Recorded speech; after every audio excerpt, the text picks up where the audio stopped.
Hello friends. Did you know that nearly 80% of those who watch my videos aren't subscribed? If you enjoy the content, I'd truly appreciate it if you hit that subscribe button. It helps a lot. Also, don't forget to leave a like and share your thoughts in the comments. Your interaction not only supports the channel's growth, but also helps these stories reach more people. Thank you all for being here. By the way, where are you watching from? Let me know in the comments.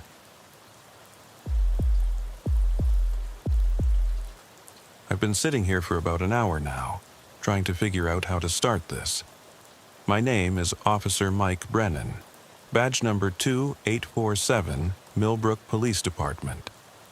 I've been wearing this uniform for 15 years, and in all that time, I thought I'd seen everything this job could throw at me. Domestic disputes that turn bloody, drug busts gone wrong, car accidents that paint the asphalt red. You name it, I've probably cleaned it up or filled out the paperwork for it. But what happened in our little town between March and April of 2019, that's something different entirely. That's something that still makes me check my locks twice before I go to bed. Something that's got me sitting here at 2 a.m. talking into this recorder because I can't sleep. I guess I should start by telling you about Millbrook. It's one of those places that looks like it was pulled straight out of a Norman Rockwell painting.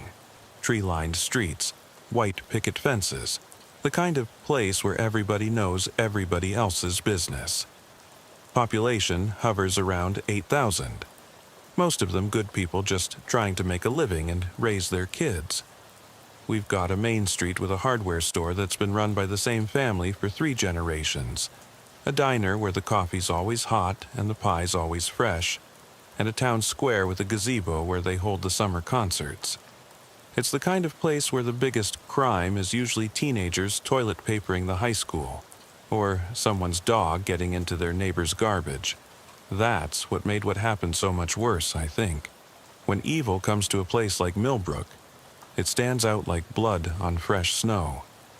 People notice, people talk, and when people start dying, well, that's when folks start looking over their shoulders and wondering who they can really trust.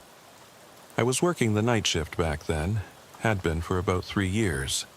Midnight to 8 a.m., patrolling the quiet streets while most of the town slept. I actually liked those hours. There's something peaceful about driving through empty neighborhoods, watching over people while they dream. Most nights, the biggest excitement was breaking up a party that got too loud or helping someone who locked themselves out of their car. I'd cruise down Elm Street, past the old Victorian houses with their wraparound porches, down to the lake where the fog would roll in thick some nights, making everything look like a ghost town. The weather that March was typical for upstate New York. Cold, damp, with these bone-chilling nights that made you want to stay inside with a warm cup of something and a good book. I'd been on duty for about 3 hours when the call came in on March 15th. It was 2:43 a.m., and I was parked outside the 24-hour gas station on Route 9, filling out some paperwork from an earlier fender bender, when dispatch crackled over the radio. Unit 47, we've got a welfare check on Birch Lane. Elderly female caller reports hearing someone outside her residence. I keyed the mic. Copy that. Dispatch. What's the address? 847 Birch Lane. Caller is Dorothy Kellerman, age 74. She's reporting noises outside her bedroom window and someone calling her name. I'd been to 847 Birch Lane before. A small ranch house with white aluminum siding and a front porch that had seen better days. Mrs. Kellerman lived alone there, had ever since her husband passed away from a heart attack about 2 years prior. She was one of those sweet old ladies who'd wave from her window when I drove by on patrol. The kind who probably kept homemade cookies in her kitchen and had photos of grandchildren covering her refrigerator. As I drove down Birch Lane, I noticed how thick the fog was getting. It was rolling in from the lake, turning the streetlights into these ghostly halos that barely penetrated the darkness. The whole neighborhood felt wrapped in cotton, muffled and strange. I could barely make out the houses as I passed them, just dim shapes looming out of the mist. It was the kind of night that made you think about ghost stories and things that go bump in the night. I pulled up to Mrs. Kellerman's house and sat in my patrol car for a minute, scanning the area. The fog was so thick I could barely see her front porch, let alone any signs of an intruder. I grabbed my flashlight and got out, the cold air hitting me like a slap in the face. My breath came out in white puffs as I walked up the cracked concrete path to her front door. Before I could even knock, the door opened just a crack.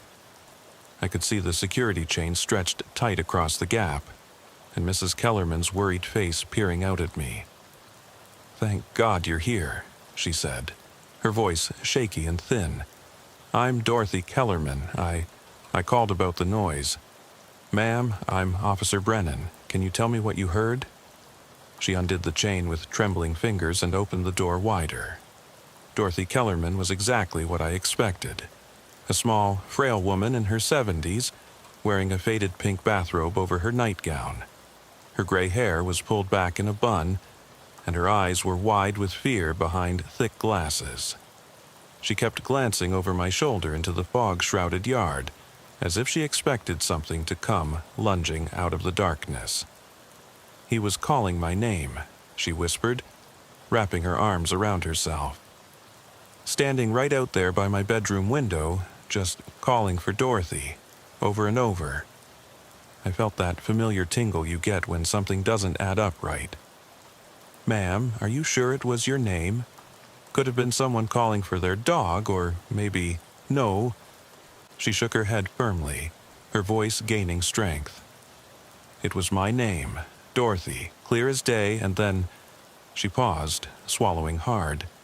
"Then he tried the back door." That got my attention. A prowler testing door handles was a whole different animal from someone just making noise in the yard. I asked her to stay inside and keep the door locked while I checked the perimeter of her property. Walking around that house in the fog was like moving through a bad dream. My flashlight beam only penetrated about 6 feet before the mist swallowed it up, creating this cone of yellow light that made everything beyond it seem even darker. I could hear my own footsteps on the wet grass, the creak of tree branches in the slight breeze, the distant hum of a car engine somewhere out on the main road. But everything else was silent, that deep, heavy silence that only comes in the small hours of the night when the world feels like it's holding its breath. I found the footprints under her bedroom window, pressed into the muddy flower bed that ran along the side of the house. They were clear enough to see that someone had definitely been there, standing close to the window. But the fog and dampness had softened them so much that I couldn't make out any details about shoe size or tread pattern. I followed them around to the back of the house, where they led right up to the back door. The door itself showed no signs of the forced entry, but when I tested the handle, it turned easily. "Mrs. Kellerman," I called out as I came back around to the front. "Your back door is unlocked." Her face went white. I always lock it. I check it every night before I go to bed." I helped her lock the back door and did a quick check of the interior to make sure no one had gotten inside. The house smelled like lavender and old coffee, with that particular scent that seems to cling to places where elderly people live. Not unpleasant, just lived in. Family photos lined the mantelpiece, and I could see a half-finished crossword puzzle on the kitchen table next to a cup of tea that had gone cold. Probably just some teenager playing pranks, I told her as I prepared to leave, but even as I said it, I didn't believe it. Something about the whole situation felt wrong. Who targets a 74-year-old woman living alone for a prank? And how would they know her name? Most importantly, why would they try to enter her house? I filed the report back at the station, noting the footprints and the unlocked door. I recommended increased patrols for Birch Lane and made a mental note to drive by Mrs. Kellerman's house more frequently during my shifts. but as I continued my patrol that night, I couldn't shake the feeling that I was missing something important, that there was a piece of this puzzle I wasn't seeing. The fog didn't lift until almost dawn, and by the time my shift ended, the whole incident felt like something that had happened in a different world. In the harsh light of morning, with people heading to work and kids waiting for school buses, it was easy to dismiss what had happened as just another routine call. An old woman living alone, maybe a little confused, maybe a little paranoid. It happens more often than you'd think, but that feeling of wrongness, that stayed with me.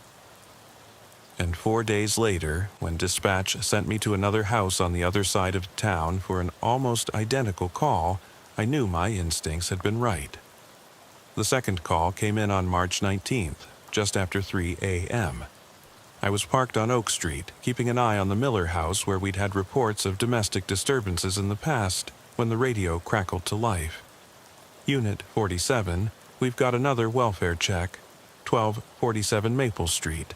Elderly male caller reports suspicious activity outside his residence.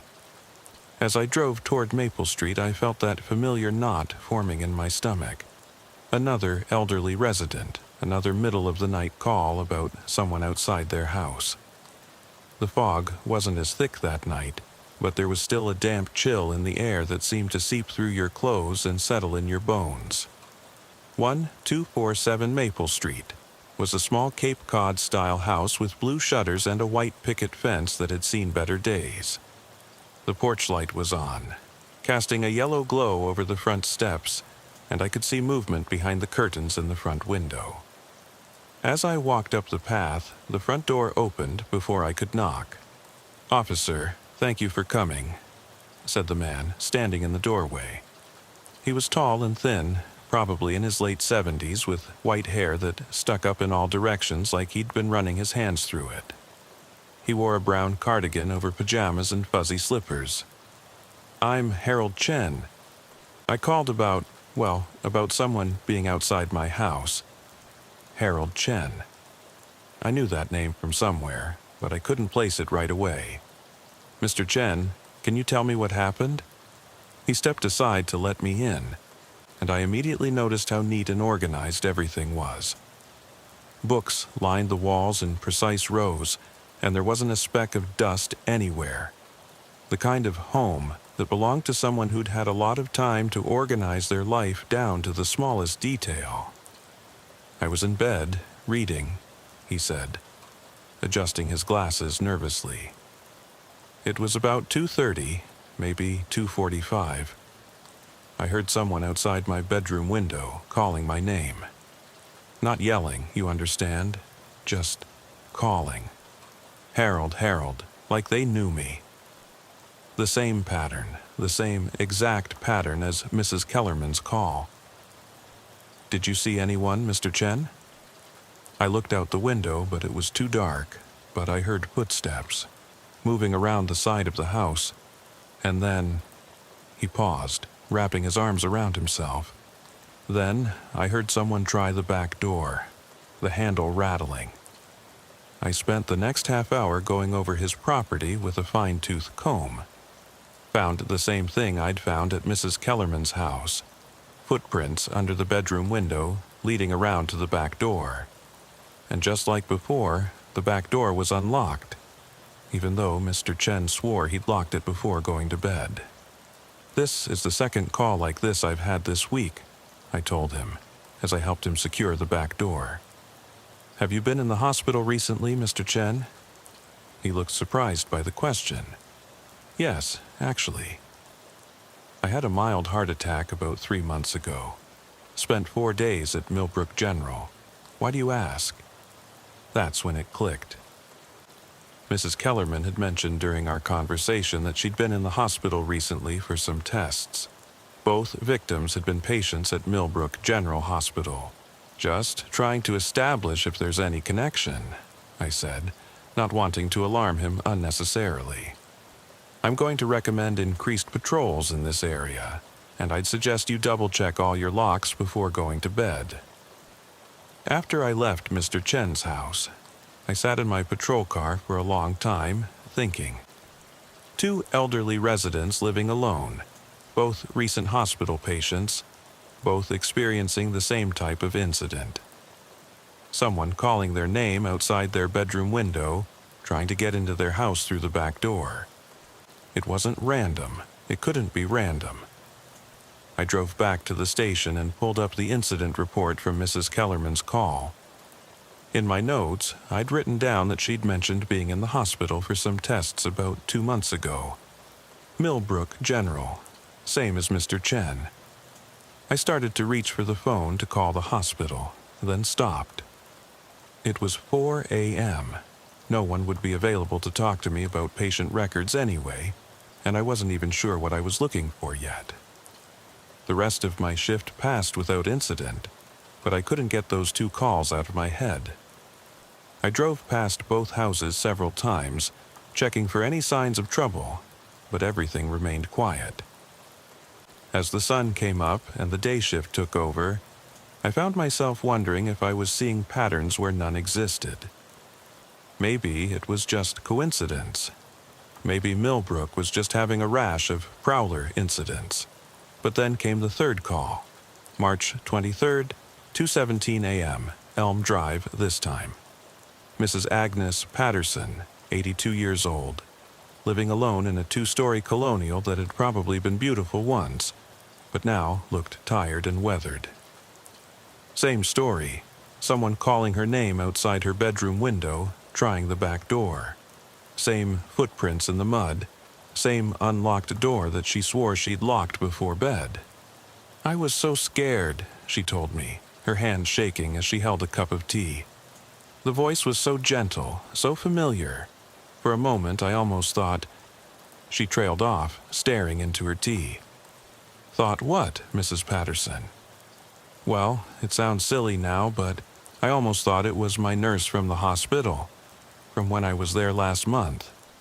He had such a kind voice, always checking on me during the night shift. Made me feel safe, you know? Like someone was watching out for me. The night shift. My pulse quickened. Can you remember his name? She thought for a moment. Thomas, I think. Yes, Thomas something. He was so sweet, always asking about my family and making sure I was comfortable. He even remembered little things about me when he came back the next night. 3 calls. 3 elderly residents living alone. 3 recent patients at Millbrook General Hospital. And now a possible connection to a specific night shift nurse named Thomas. I finished up with Mrs. Patterson and drove straight to Millbrook General. The hospital was quiet at that hour, just the emergency department still bustling with activity. I found the security desk and asked to speak with someone about their night shift nursing staff. "I'm sorry, officer," the security guard said, a young guy who looked like he'd rather be anywhere else. "You'd need to talk to administration about personnel information, and they won't be in until 8 a.m. "This is police business," I said, showing him my badge. "I need to speak with someone now about one of your night nurses. Thomas something." The guard looked nervous. I don't know if I'm supposed to. "Look, I'm investigating a series of incidents involving elderly patients who were discharged from this hospital. I just need to verify some information." He thought about it for a moment, then picked up the phone. "Let me call the nursing supervisor." 20 minutes later, I was sitting in a small office on the 3rd floor, talking to Helen Martinez, the night nursing supervisor. She was a no-nonsense woman in her 50s who'd clearly seen everything the job could throw at her. "You're asking about Thomas Carver," she said after I'd explained the situation. "He's been working here for about 8 months. Cardiac unit, night shift. Is he in some kind of trouble? I'm not sure yet. Can you tell me anything about his patient interactions? Any complaints or concerns?" Helen frowned. "No complaints. Actually the opposite. Patients love him. He's very attentive, very caring, goes out of his way to make them comfortable. Some of the other nurses have mentioned that he seems to form unusually strong bonds with his patients, especially the elderly ones. What do you mean by unusually strong bonds? Well, he remembers details about their lives, their families. He'll ask about their grandchildren by name, remember their favorite foods, that sort of thing. It's actually quite sweet, though some of the staff think it's a bit much. I asked for a list of patients who had been discharged from the cardiac unit in the past 3 months. Helen hesitated, citing privacy concerns, but I explained that this was part of an ongoing investigation and that I could get a warrant if necessary. She agreed to provide the information, but it would take some time to compile. By the time I left the hospital, the sun was coming up, and I was officially off duty, but I couldn't go home. I couldn't sleep.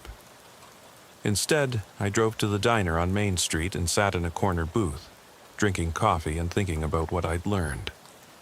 3 elderly patients, all from the cardiac unit, all visited by someone who knew their names and seemed to know they lived alone.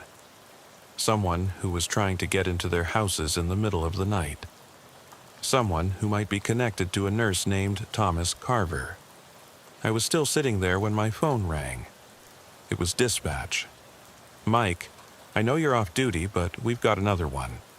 423 Oak Avenue. Elderly female caller. Same type of incident as those other calls you've been handling. Day shift is tied up with a 3-car accident on Route 9. Can you take it?" I was already reaching for my keys.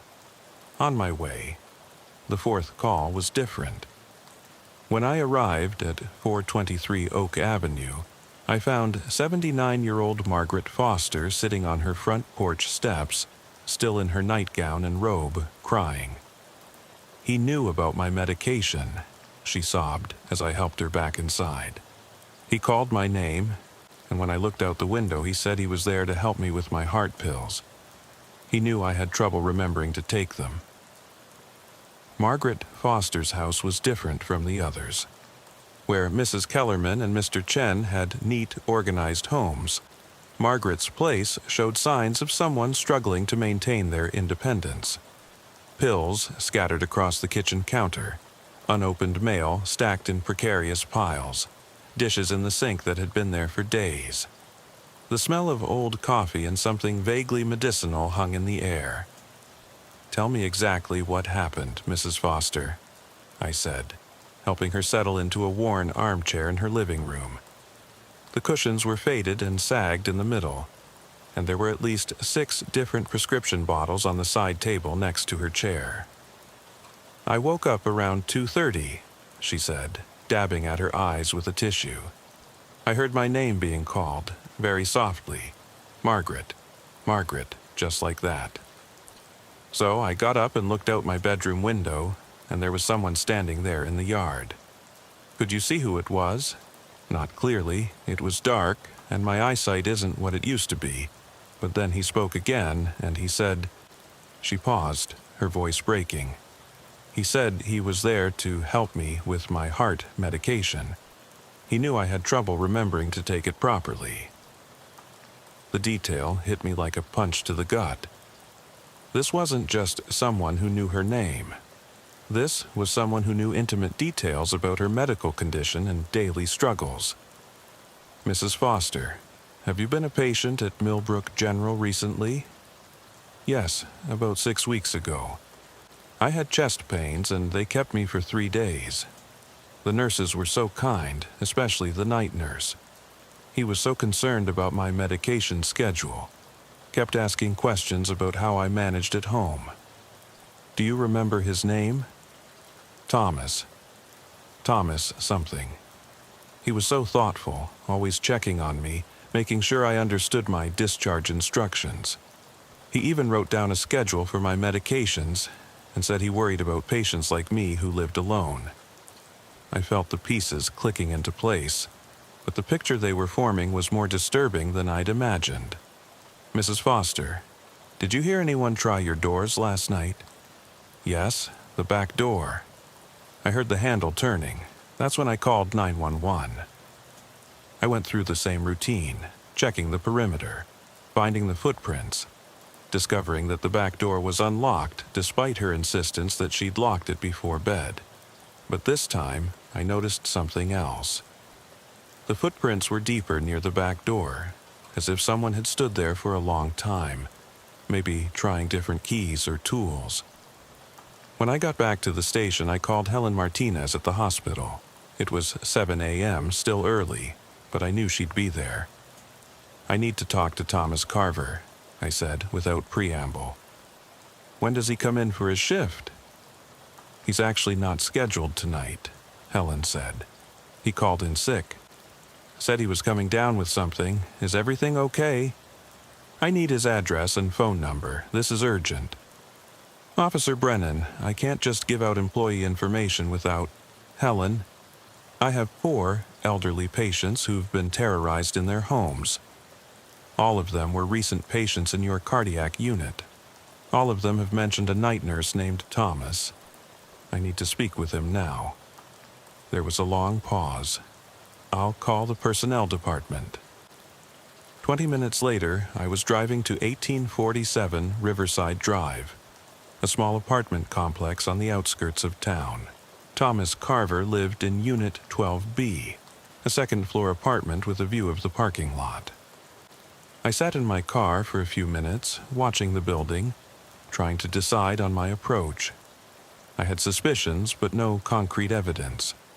No witnesses who could identify him, no physical evidence linking him to the incidents. I was about to get out of my car when I saw him. A thin man in his 30s, wearing scrubs and a light jacket, walking across the parking lot toward a beat-up Honda Civic. Even from a distance, I could see the hospital ID badge clipped to his shirt pocket. Thomas Carver. It had to be him.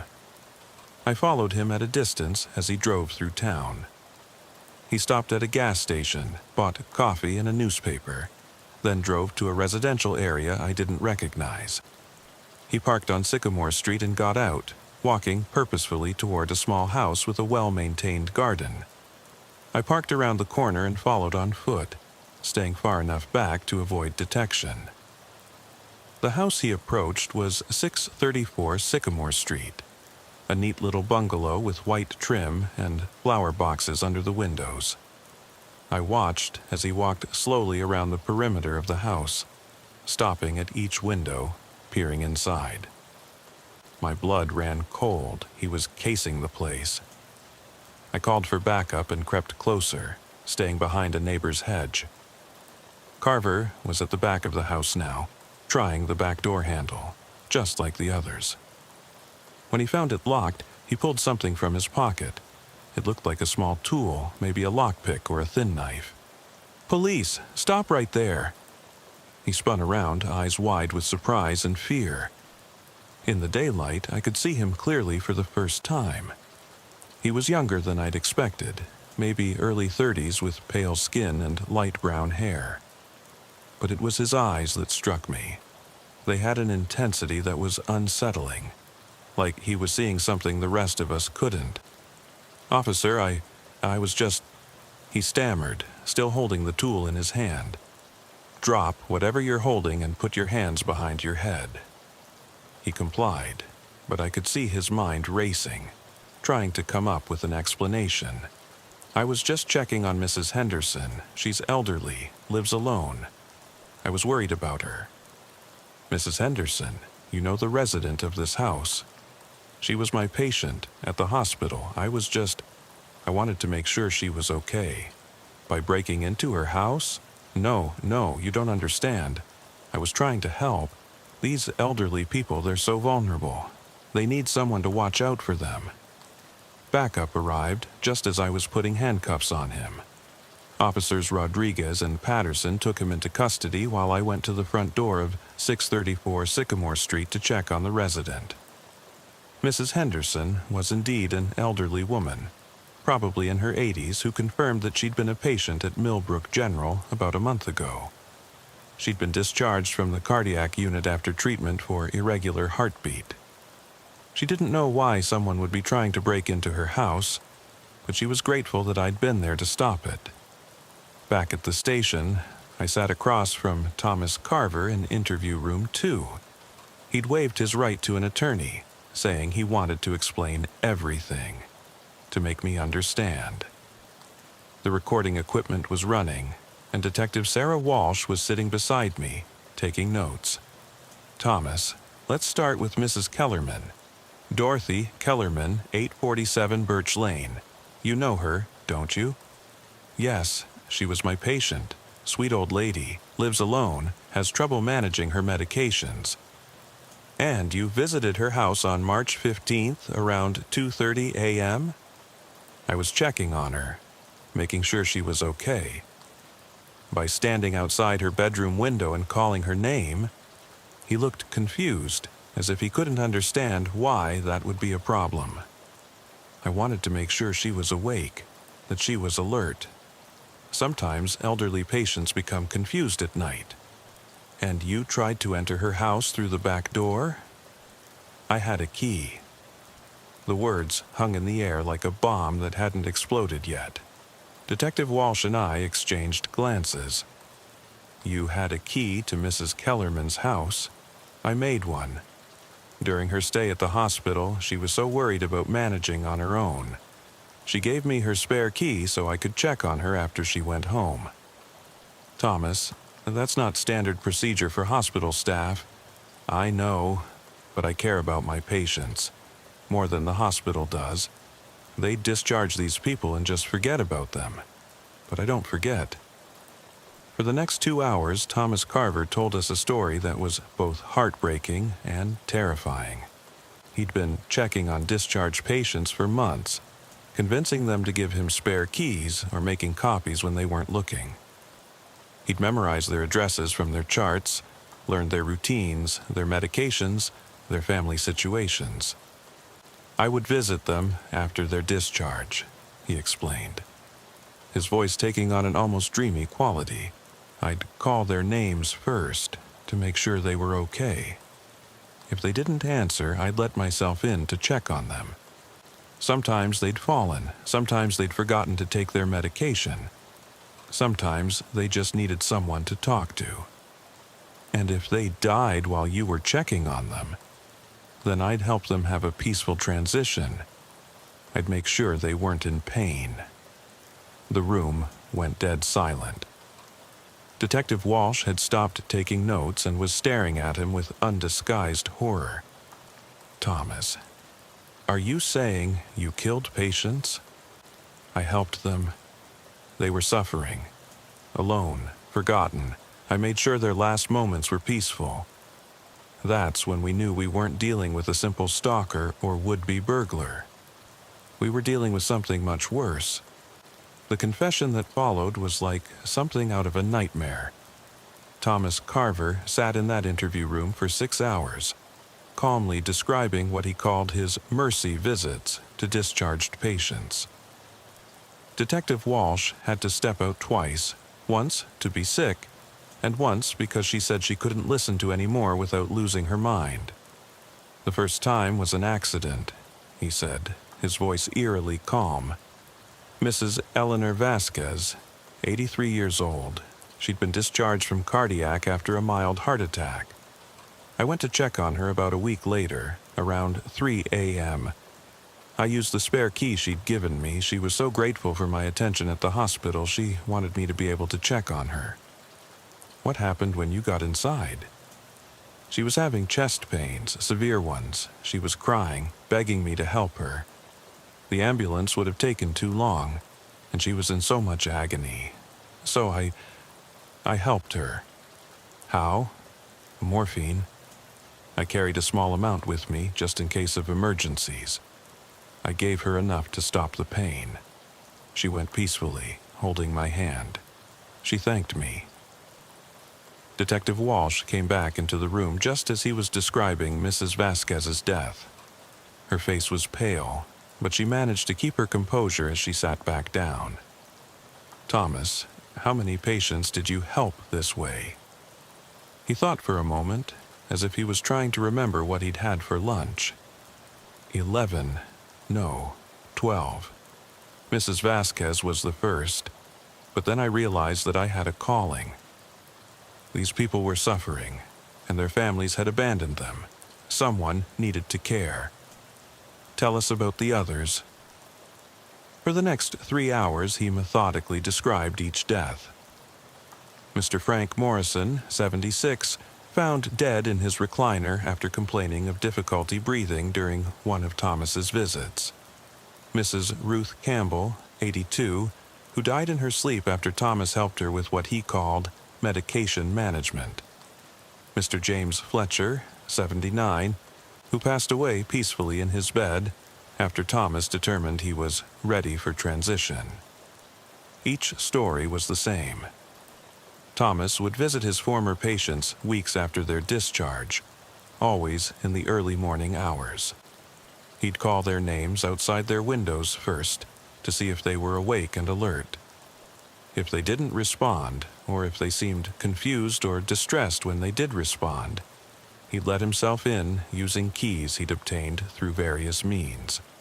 I never forced my way in, he insisted, as if that made it better. They all trusted me. They remembered me from the hospital. I was the nurse who cared about them, who listened to their stories, who made them feel important. And once you were inside, I'd assess their condition, their mental state, their physical comfort, their medication compliance. If they were struggling, if they were in pain, if they seemed confused or frightened, I'd help them find peace. With morphine. Usually. Sometimes other medications, depending on their condition. I always made sure it was painless. The most chilling part was how he described his decision-making process. He had detailed notes on each patient, their living situations, their family contact frequency, their medical conditions, their daily routines. He'd compiled this information during their hospital stays, asking seemingly innocent questions about their home lives and memorizing the answers. I could tell which ones would struggle, he said, the ones whose families never visited or visited out of obligation, the ones who were afraid to go home because they knew they couldn't manage on their own, the ones who cried when I was nice to them because they weren't used to kindness. Thomas, these people called 911 because they were scared. Mrs. Kellerman, Mr. Chen, Mrs. Patterson, Mrs. Foster, they were terrified when you showed up at their houses. They were confused. It's common in elderly patients, especially at night. I wasn't there to hurt them. I was there to assess whether they needed help. Help dying, you mean? Help finding peace. Help ending their suffering. Detective Walsh leaned forward. What about the patients who didn't seem to be suffering? The ones who were managing fine on their own? Thomas looked genuinely puzzled by the question. But they were all suffering. Maybe not physically, but emotionally, spiritually. They were alone, forgotten, just waiting to die. I was offering them dignity. By murdering them. By caring for them. By being there in their final moments so they didn't have to die alone. The psychological evaluation later would describe Thomas Carver as a textbook case of what they called Angel of Mercy syndrome. Healthcare workers who kill patients under the delusion that they're providing compassionate care. But sitting in that room, listening to him describe 12 murders with the same tone someone might use to discuss the weather, all I could think about was how close he'd come to killing 4 more people. The recent visits, I said. Mrs. Kellerman, Mr. Chen, Mrs. Patterson, Mrs. Foster. What was different about them? They weren't ready yet. Mrs. Kellerman was still alert, still fighting. Mr. Chen had family who called regularly. Mrs. Patterson had a neighbor who checked on her. Mrs. Foster, ... He paused. Mrs. Foster was struggling with her medications, but she was still hopeful. Still talking about her grandson's upcoming wedding. So, you decided not to help them? I decided to wait, to continue monitoring them. Sometimes, patients need more time to reach the point where mercy is appropriate. The room went silent, except for the hum of the fluorescent lights, and the quiet whir of the recording equipment. I looked at Detective Walsh, and I could see my own thoughts reflected in her eyes. How many more would there have been? How many elderly patients was he planning to monitor until he decided they were ready to die? We charged him with 12 counts of first-degree murder and 4 counts of attempted breaking and entering. The investigation that followed uncovered a network of death that stretched back almost 2 years. Hospital records showed that Thomas had been systematically targeting vulnerable patients, charming them during their stays, gathering information about their home situations, and then following up with deadly house calls. The most disturbing discovery came when we searched his apartment. In a filing cabinet in his bedroom, we found detailed files on 47 different patients. Each file contained photos he'd taken secretly during their hospital stays, copies of their medical records, hand-drawn maps of their neighborhoods, and notes about their daily routines and family contact patterns. But it was the notebook we found hidden under his mattress that really showed us the scope of what we were dealing with. In neat, precise handwriting, Thomas had created what he called his mercy schedule. It listed patients by priority level, with detailed explanations of why each one qualified for his intervention. Priority 1 patients were those he deemed immediately ready for transition, the elderly with no family contact, severe depression, or multiple medical complications. Priority 2 were patients who might need intervention within 6 months. Priority 3 were those he was still monitoring. Mrs. Kellerman, Mr. Chen, Mrs. Patterson, and Mrs. Foster were all listed as Priority 2. There were 23 names on that list we hadn't contacted yet. We spent the next 3 days reaching out to every name in Thomas's files. Most of them were still alive, but 5 had died since their discharge from Millbrook General. Natural causes, according to their death certificates. Found peacefully in their beds or chairs, no signs of trauma, no indication of foul play. "I want those bodies exhumed," Detective Walsh said after we'd finished going through the files. Every single one of them. The exhumations revealed traces of morphine in 2 of the 5 bodies. Levels consistent with deliberate overdose, not prescribed medication.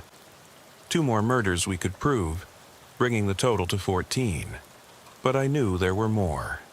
Thomas had worked at 3 other hospitals before coming to Millbrook. We contacted police departments in those jurisdictions and found similar patterns of elderly patients dying peacefully at home weeks after discharge. The investigation was ongoing when Thomas finally went to trial. He pleaded not guilty by reason of insanity, claiming he genuinely believed he was providing compassionate care. His defense attorney painted him as a mentally ill man who'd been driven to his actions by a misguided desire to help people.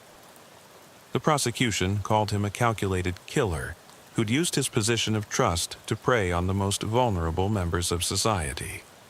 The jury deliberated for less than 4 hours before finding him guilty on all counts. But the trial was just the beginning of the nightmare for me. Because during his testimony, Thomas Carver said something that's haunted me every day since. The trial lasted 3 weeks, and I had to testify twice. Once during the prosecution's case, describing the investigation and the arrest. Once during the defense's case, when Thomas's lawyer tried to argue that his client was mentally ill and couldn't understand the nature of his actions. I'll never forget sitting in that witness box, looking out at the packed courtroom. The families of the victims were there. Children and grandchildren who thought their loved ones had died natural deaths, who were now learning that their final moments had been stolen by a man they'd trusted. Some of them were crying. Others just stared at Thomas with a hatred so pure it was almost tangible. Thomas himself sat perfectly still throughout most of the trial, occasionally taking notes or whispering to his attorney. He looked like any other healthcare worker you might see, clean-cut, professional, the kind of person you'd trust with your life or the life of someone you loved. That's what made it so much worse, I think. Evil isn't supposed to look so ordinary. The prosecutor, District Attorney Rebecca Martinez, was methodical in her presentation. She walked the jury through each murder, using Thomas's own notes and recordings from his confession to show the premeditated nature of his crimes. She brought in expert witnesses to explain how he'd used his medical knowledge to kill his victims in ways that would appear natural. She painted a picture of a predator who'd used his position as a healer to become an angel of death. But it was during the defense's case that Thomas finally took the stand in his own defense. His attorney, a public defender named Robert Klein, who looked like he'd rather be anywhere else, tried to present Thomas as a mentally ill man who'd genuinely believed he was helping people. "Mr. Carver," Klein said, "can you explain to the jury what you thought you were doing when you visited these patients?" Thomas looked directly at the jury, his voice calm and clear.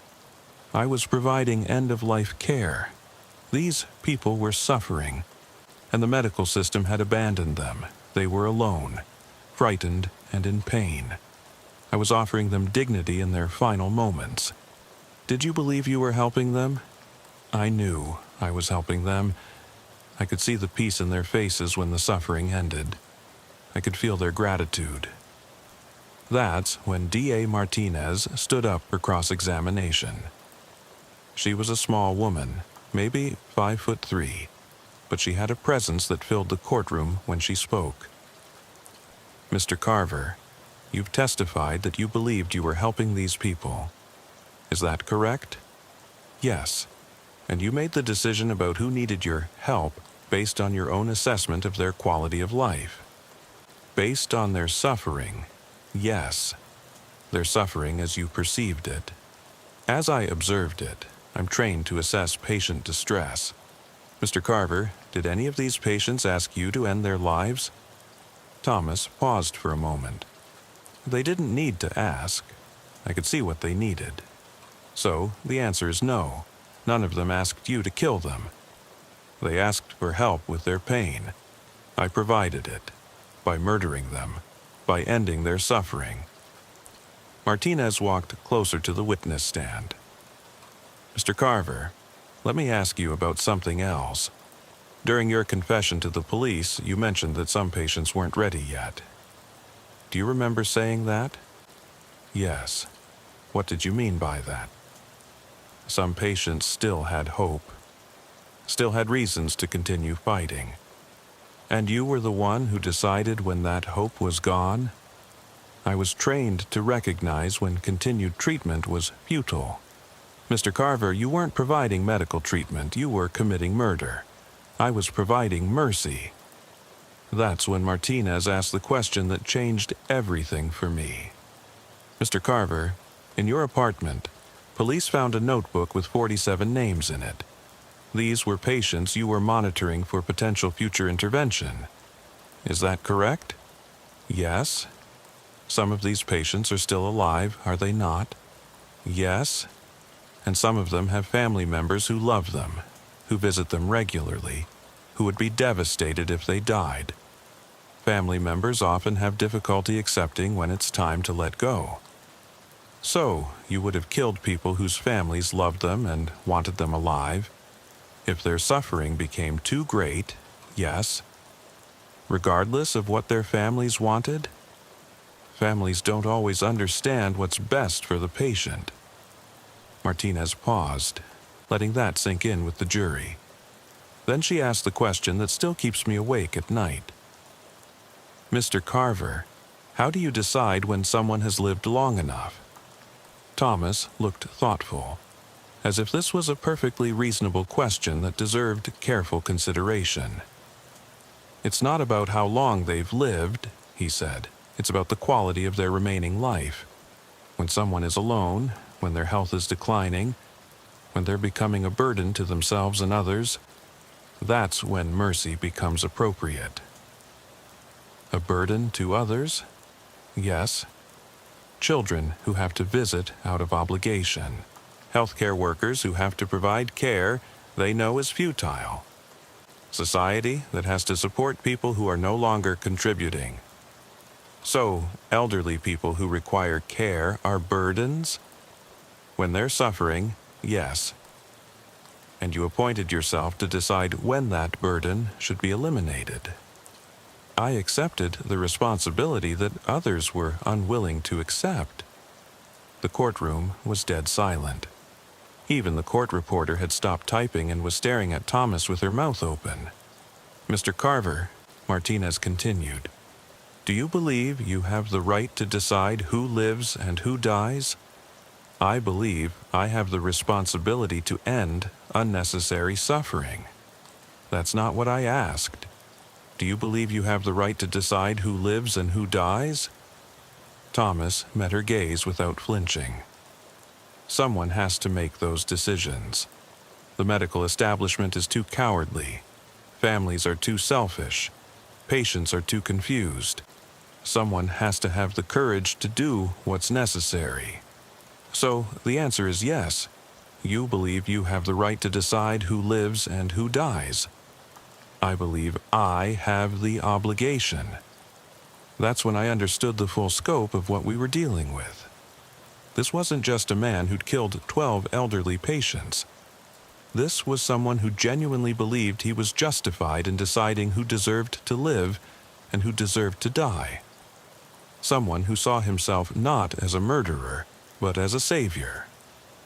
The jury found him guilty on all counts after deliberating for less than 4 hours. The judge sentenced him to life in prison without the possibility of parole, to be served consecutively for each count of murder. Mathematically, it worked out to over 300 years. But as they led him away in shackles, Thomas turned and looked directly at me. And he smiled. Not a malicious smile, not a threatening smile. A grateful smile, like I'd done him a favor. Later, his attorney told me that Thomas had said something to him right before sentencing. He'd said he was proud of his work and that he hoped someone would continue it while he was in prison. He'd said there were so many people suffering needlessly and so few people willing to help them find peace. That was 4 years ago. Thomas Carver is still in prison, will be for the rest of his life. The hospital implemented new security protocols around patient information. The families of his victims filed wrongful death lawsuits and eventually settled out of court. Life in Millbrook went back to normal, more or less. But for me, nothing has been the same since. I started smoking again after the trial. Hadn't touched a cigarette in 8 years, but something about Thomas Carver's smile as they led him away made me need something to calm my nerves. My wife, Linda, she understood at first. The stress of the case, the media attention, the way the whole thing had consumed my life for months. She figured I'd work through it and get back to normal. But I couldn't get back to normal because normal meant going back to patrol, back to responding to calls, back to trusting that the people in positions of authority and care were actually there to help people. And I couldn't do that anymore. Every welfare check felt like a potential crime scene. Every elderly person I encountered made me wonder if someone was watching them, cataloging their vulnerabilities, deciding whether they were worth keeping alive. I'd find myself asking detailed questions about their medical care, their recent hospital stays, their home nursing services. My supervisors started getting complaints that I was being too invasive, too suspicious, spending too much time on routine calls. "Mike, you need to talk to someone," Sergeant Williams told me about 6 months after the trial. "This case got to you. It got to all of us. But you're letting it change how you do your job." He was right, but I couldn't explain to him what was really bothering me. It wasn't just that Thomas Carver had killed 12 people. It was that he'd been doing it for 2 years before anyone noticed. It was that 5 more people had died after his killing spree began, and their deaths had been written off as natural. It was that there were 47 names in his notebook, and we'd only caught him because he'd gotten careless with 4 of them. How many other Thomas Carvers were out there? How many healthcare workers had decided they knew better than their patients about when life was worth living?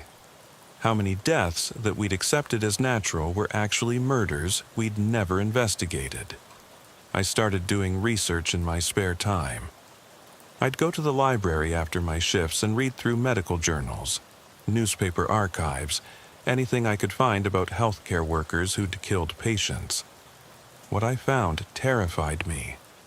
There was Harold Shipman in England, who killed over 200 patients over a 23-year career. There was Charles Cullen in New Jersey, who murdered at least 40 patients in multiple hospitals. There was Orville Lynn Majors in Indiana, who killed at least 6 patients and was suspected in dozens more deaths.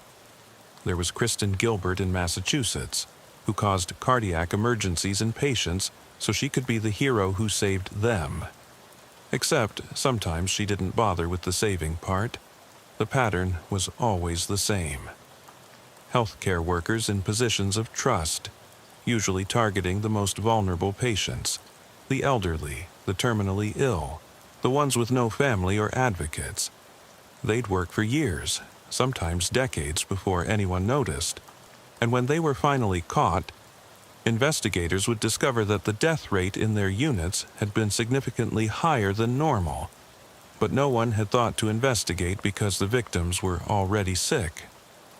I brought my research to Detective Walsh, hoping she'd see what I was seeing, but she just looked at me with concern. "Mike, you caught him. Thomas Carver is in prison. The case is closed." "But what about the others? What about the pattern?" "What others? You're talking about cases from different states, different countries. There's no connection to our jurisdiction. There's a connection to the method, to the victims, to the way these people operate. Mike, you're seeing patterns where there aren't any. You're letting this case consume you." But I couldn't let it go. Because 3 months after Thomas Carver was sentenced, we had another case. Mrs. Emily Thornton, 81 years old, found dead in her bed by her daughter, who'd come for a scheduled visit. Natural causes, according to the initial assessment. Heart failure. She'd been discharged from Millbrook General just 2 weeks earlier after treatment for pneumonia. I wasn't assigned to the case. It was handled by the day shift. And since there were no signs of foul play, it was barely investigated at all. But something about it bothered me. Maybe it was the timing. Maybe it was the fact that she'd been a patient at the same hospital where Thomas had worked. Maybe it was just paranoia. I drove by Mrs. Thornton's house on my patrol that night. 892 Cedar Street. A small bungalow with a neat front yard and a for sale sign that her daughter had probably already put up. I sat in my patrol car and tried to imagine Thomas Carver standing outside her bedroom window, calling her name in the darkness. The next day, I requested a copy of the incident report. Mrs. Thornton had been found by her daughter, Rebecca, who had a key and visited every Tuesday and Friday. Rebecca told the responding officer that her mother had seemed fine when she'd visited the previous Friday, maybe a little tired, but recovering well from her hospital stay. She was actually in good spirits, Rebecca had said, talking about getting back to her garden, maybe taking a trip to visit her sister in Florida. She seemed like she was getting her strength back. But something in the report caught my attention. Rebecca mentioned that her mother had been confused about her medication schedule since coming home from the hospital. She'd been taking her pills at the wrong times, sometimes forgetting doses entirely. A visiting nurse had been scheduled to help her, but the appointment had been canceled at the last minute. I called Rebecca Thornton and asked if I could meet with her. She was surprised to hear from the police again, but agreed to see me at her mother's house the next day. Rebecca was a woman in her 50s, still clearly grieving but trying to hold herself together as she dealt with the practical matters of her mother's death. She let me into the house, which still smelled like her mother's perfume, and the lavender sachets she'd kept in all the drawers. I don't understand why the police are interested, Rebecca said as we sat in the living room. The doctor said it was her heart. She'd had problems before. I'm just following up on a few details. You mentioned that your mother was having trouble with her medications? Yes, ever since she came home from the hospital. She'd been managing fine before, but something about the hospital stay confused her. She kept talking about a nurse who'd promised to help her remember when to take everything. My pulse quickened. A nurse? Yes, a night nurse. She said he was so kind, so helpful. He'd written out a schedule for her, explained everything carefully. But when she got home, she couldn't remember what he'd told her, and the schedule he'd given her didn't match what the doctor had prescribed. Do you remember his name? She called him Thomas. Thomas something. She was quite taken with him, said he was the only one at the hospital who really seemed to care about her as a person. Thomas Carver had been in prison for 8 months when Mrs. Thornton died, but the pattern was exactly the same. An elderly patient, confused about medications, visited by a caring night nurse named Thomas, who took special interest in her case. Rebecca, was your mother's back door unlocked when you found her? She looked puzzled by the question. Yes, actually. That was strange, because she was always so careful about locking up. I asked her about it once, and she said the nurse had told her it was important to leave it unlocked in case of emergencies. I felt ice in my veins. What nurse? The visiting nurse who was supposed to help with her medications. Though the appointment was canceled, Mother said he'd come by anyway just to check on her. Said he was concerned about patients who lived alone. Rebecca, did your mother ever mention this nurse's name? She called him Thomas, too. Said he reminded her of the nurse from the hospital. Same kind bedside manner, same concern for her well-being. I left Mrs. Thornton's house and drove straight to Millbrook General. I needed to know if there was another Thomas working the night shift. I needed to know if we'd missed something, if there was a partner or copycat we hadn't identified. Helen Martinez, the nursing supervisor, was still working there, though she looked like she'd aged 5 years in the 8 months since Thomas Carver's arrest. Officer Brennan, she said when she saw me, I hope you're not here about another case. I need to check your current staffing. Do you have any nurses named Thomas working night shifts? Number. After what happened, we've been very careful about our hiring. Background checks, psychological evaluations, references going back years. We only have 2 Thomases on staff and they both work day shifts. What about visiting nurses? Home health care services. That would be through the hospital's home care division. Different department entirely. She gave me the contact information for the home care director, a woman named Patricia Holmes, who agreed to meet with me that afternoon. The home care offices were in a separate building across the street from the main hospital, a converted house that had been turned into medical offices. Patricia Holmes was a stern-looking woman in her 60s who seemed to view my questions with suspicion and barely concealed irritation. We don't have any nurses named Thomas, she said flatly. Haven't for over a year. What about independent contractors? People who might be working for multiple agencies? Officer, our nurses are all licensed, bonded, and thoroughly vetted. We don't use random contractors. Mrs. Holmes, I'm investigating the death of Emily Thornton. Her daughter said a visiting nurse named Thomas had been scheduled to help with medication management, but the appointment was canceled. Patricia's expression changed from irritation to concern. We never had an appointment scheduled for Emily Thornton.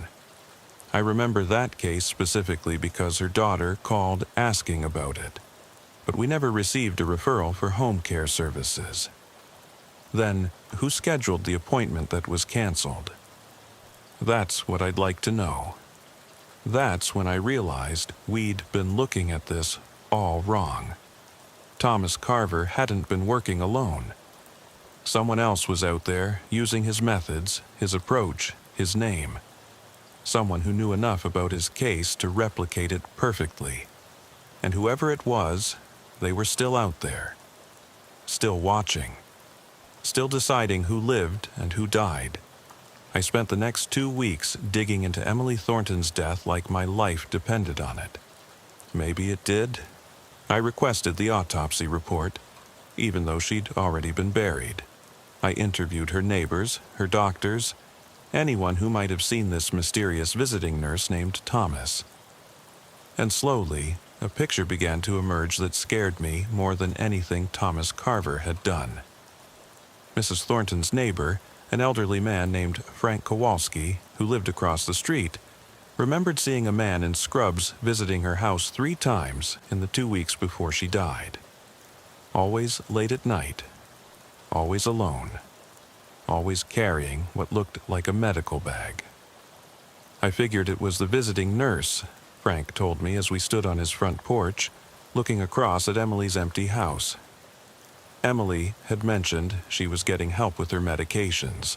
Nice young man, she said, very professional. Can you describe him?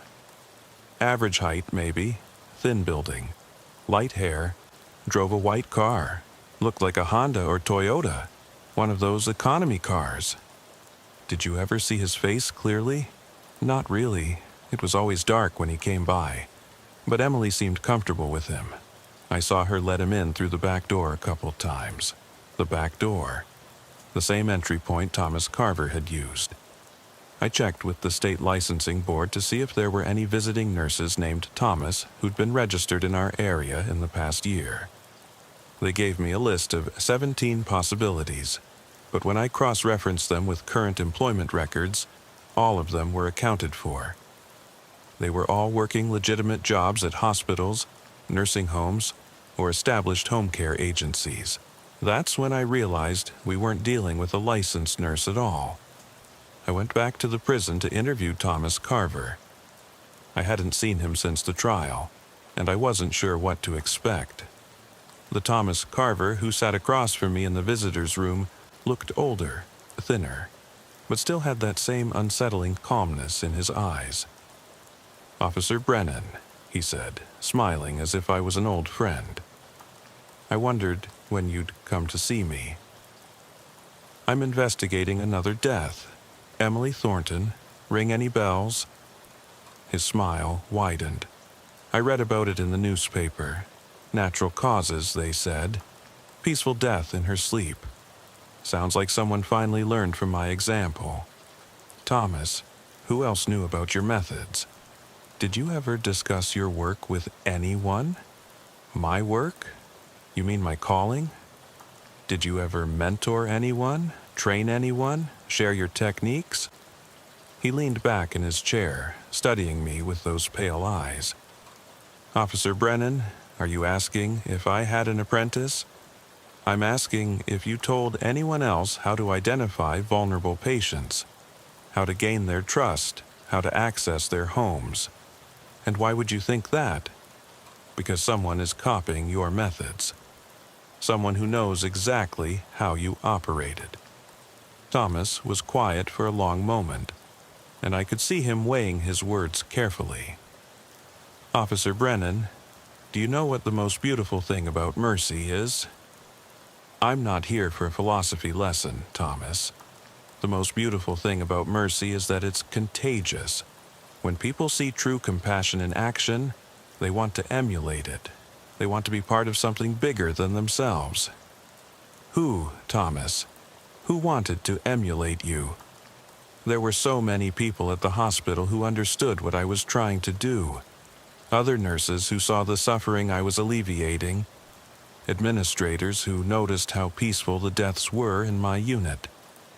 Family members who were grateful that their loved ones didn't have to endure prolonged suffering. Give me names. I couldn't possibly remember all of them, but I will say this. You'd be surprised how many people support what I did once they understand the true nature of mercy. That's when he leaned forward, and his voice dropped to almost a whisper. "Officer Brennan, Do you know who visits me here? Who writes me letters? Who tells me about the work that continues in my absence? My blood went cold. What work? The work of compassion. The work of ending unnecessary suffering. The work that you tried so hard to stop, but that's bigger than any one person. Thomas, who is continuing your work? He sat back and smiled that same serene smile I'd seen at his sentencing. Someone who learned from my mistakes. Someone who's more careful about leaving evidence. Someone who understands that the work is too important to be stopped by one arrest. I need a name, Thomas. I'm afraid I can't help you with that, Officer Brennan. But I will tell you this. Emily Thornton's death was beautiful, peaceful, dignified. Everything death should be. She was murdered. She was saved. I left the prison with more questions than answers, but one thing was clear. Thomas Carver knew who was copying his methods, and he approved. Worse, he seemed to view it as vindication of his twisted philosophy. I went back to Detective Walsh with everything I'd found, but she remained skeptical. Mike, you have one suspicious death and a convicted killer who's playing mind games with you. That's not evidence of a copycat. Sarah, the pattern is identical. The victim profile, the method of approach, the point of entry. The pattern you're seeing might be coincidence. Emily Thornton was elderly, sick and confused about her medications. She could have died of natural causes. Then why was her back door unlocked? Why did her neighbor see a fake visiting nurse 3 times before she died? Maybe she was confused and unlocked it herself. Maybe the neighbor was mistaken about what he saw. But I knew she was wrong. I could feel it in my gut, the same way I'd felt it during those first welfare checks that had led us to Thomas Carver. Someone was out there, using his methods, targeting the same vulnerable population. And they were getting away with it because everyone wanted to believe the Thomas Carver case was closed. That night, I was driving through the older part of town when I saw him. A man in scrubs, walking up the front path of a small house on Willow Street. Average height, thin build, carrying what looked like a medical bag. He moved with purpose, like someone who belonged there, someone who had every right to be making a house call at 11:30 p.m. I pulled over and watched as he walked around to the back of the house. A few minutes later, I saw a light come on in what looked like a bedroom window. Then it went dark again. I called for backup and approached the house on foot. The address was 634 Willow Street, a tidy little bungalow with flower boxes under the windows and a well-maintained garden. Through the back window, I could see movement inside. 2 figures, one standing, one lying down. That's when I heard the voice. Soft, gentle, reassuring. "It's okay, Mrs. Patterson. I'm here to help you. Just relax. This won't hurt at all." Mrs. Patterson, Agnes Patterson, the elderly woman who'd been one of Thomas Carver's intended victims. The one who'd called 911 when he tried to break into her house on Elm Drive. I drew my weapon and tried the back door. It was unlocked. "Police! Don't move!" The man in scrubs spun around, and in the dim light from the bedside lamp, I could see his face clearly for the first time. He was young, maybe mid-20s, with the kind of clean-cut appearance that would make any elderly person feel safe opening their door to him. In his hand was a syringe filled with clear liquid. Mrs. Patterson was lying in her bed, her eyes closed, breathing shallow but steady. An IV line ran from her arm to a bag of what looked like saline solution hanging from a makeshift stand. "Step away from the patient," I ordered, keeping my gun trained on him. "Officer, you don't understand," he said, his voice calm and reasonable. "I'm providing end-of-life care. Mrs. Patterson is suffering. I'm helping her find peace. Put the syringe down and step away from the bed." Instead, he looked down at Mrs. Patterson with what could only be described as tenderness. She's been so brave, he said. Living alone all these years, managing her pain, pretending everything was fine. But I can see the truth. I can see how ready she is. Put it down now. He looked back at me, and I saw the same expression I'd seen in Thomas Carver's eyes during his confession, the absolute certainty of someone who believed they were doing God's work. My name is David, he said. David Thomas. I've been continuing the work that Thomas Carver started. Someone had to, David Thomas. He'd taken Thomas's first name as his last name. How many, David? How many have you killed? I've helped 7 people find peace since Thomas was arrested. 7 people who were suffering unnecessarily. 7 people whose families are now grateful that their loved ones didn't have to endure prolonged agony. Backup arrived just as he raised the syringe toward Mrs. Patterson's 4th line. I had a split second to make a decision, try to talk him down or stop him permanently. I chose to shoot him in the shoulder, hoping to disable him without killing him. He dropped the syringe and fell to the floor, screaming about how I'd doomed Mrs. Patterson to continued suffering. Mrs. Patterson survived. The syringe contained enough morphine to kill a horse. David Thomas, after surgery to repair his shoulder, confessed to 7 murders and had detailed plans for 12 more. Like his mentor, he'd been targeting elderly patients who lived alone, using his knowledge as a former nursing student to gain access to patient information and home addresses. But here's the part that still keeps me awake at night. When we searched David Thomas's apartment, we found letters, dozens of them, from people all across the country who'd read about Thomas Carver's case and wanted to continue his work. People who called themselves mercy providers and compassion angels. People who believed that they had the right to decide when someone had lived long enough. David Thomas wasn't just a copycat. He was part of a network. That was 2 years ago. David Thomas is serving life in prison, same as his mentor. The letters we found led to investigations in 6 other states, resulting in 4 more arrests. But I know there are others out there. Others who read about these cases and see inspiration instead of horror. Others who look at elderly people, disabled people, sick people, and see burdens that need to be eliminated. I left the force 6 months ago. Couldn't do the job anymore, knowing what I know. Now I work private security, and I spend my free time researching suspicious deaths in nursing homes and hospitals, looking for patterns, watching for the signs. Because the most terrifying thing about Thomas Carver and David Thomas isn't that they were monsters. It's that they were ordinary people who convinced themselves they were heroes. And there are more of them out there.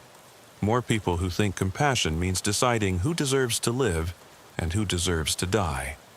Every time I read about an elderly person found dead peacefully in their bed, every time I see a story about someone dying quietly at home after a hospital stay, I wonder if it was really natural causes, or if someone stood over them in the darkness, calling their name, telling them it was time to go.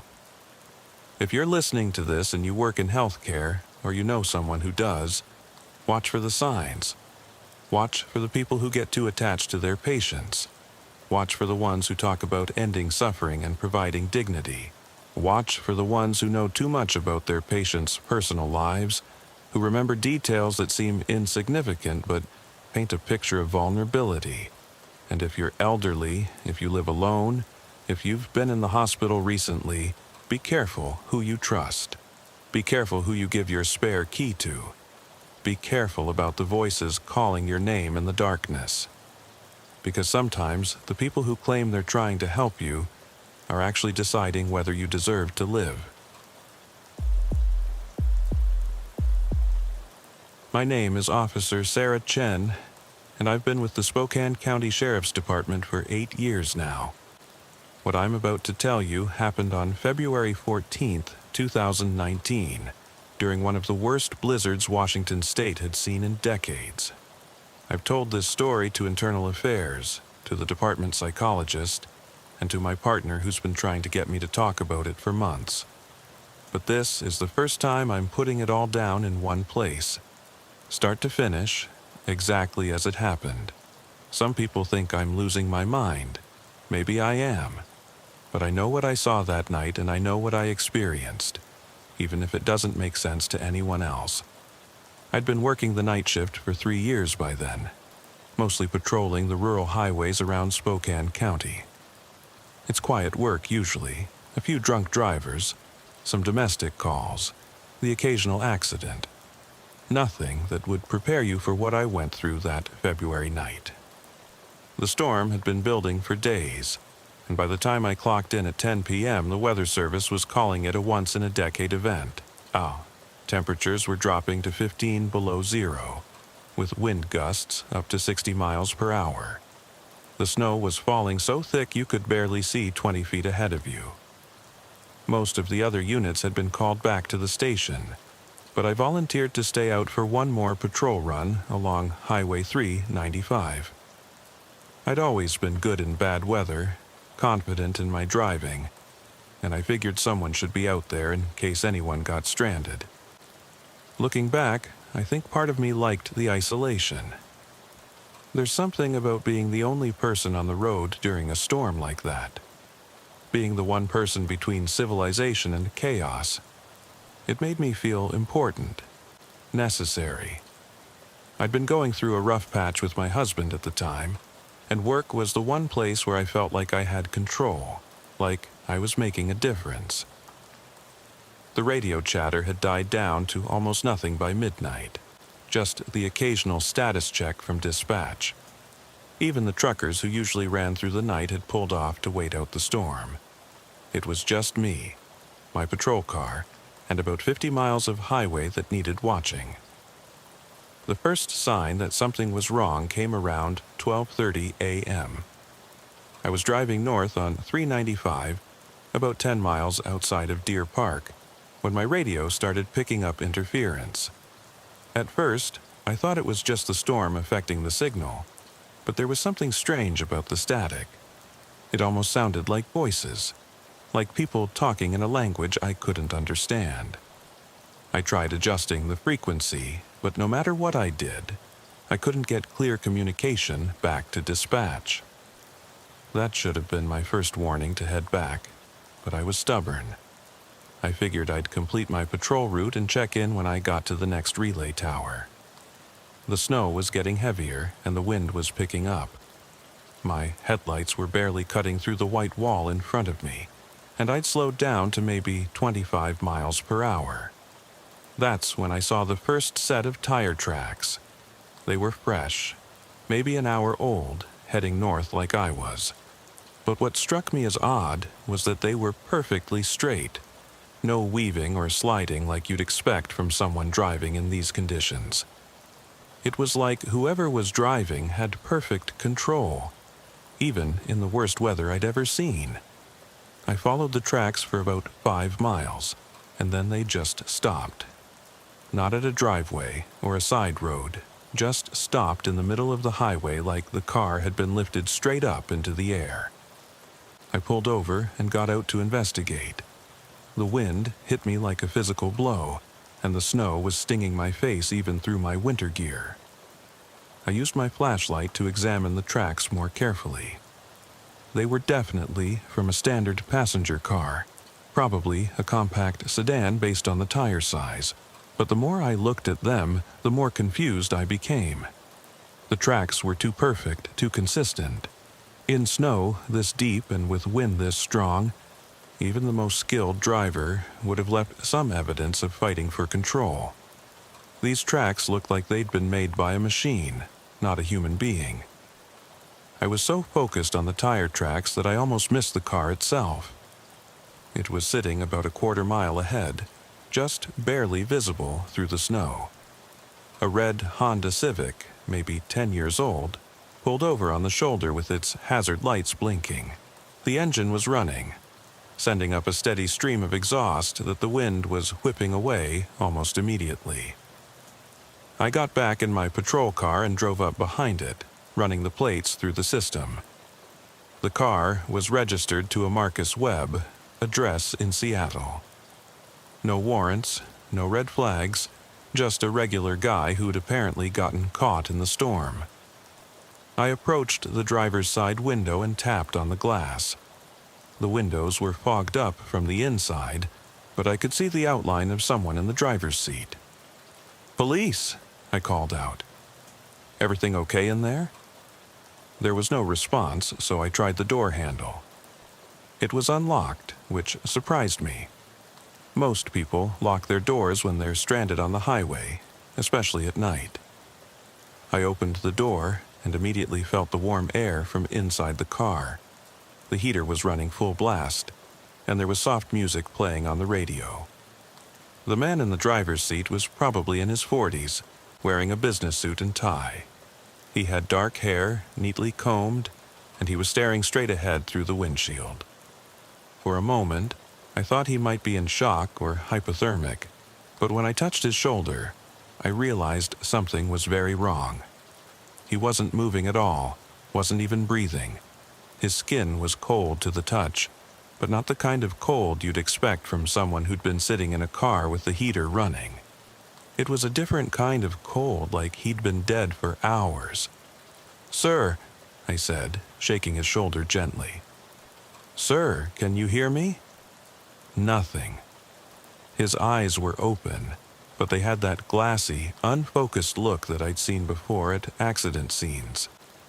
I checked for a pulse at his wrist, then at his neck. Nothing.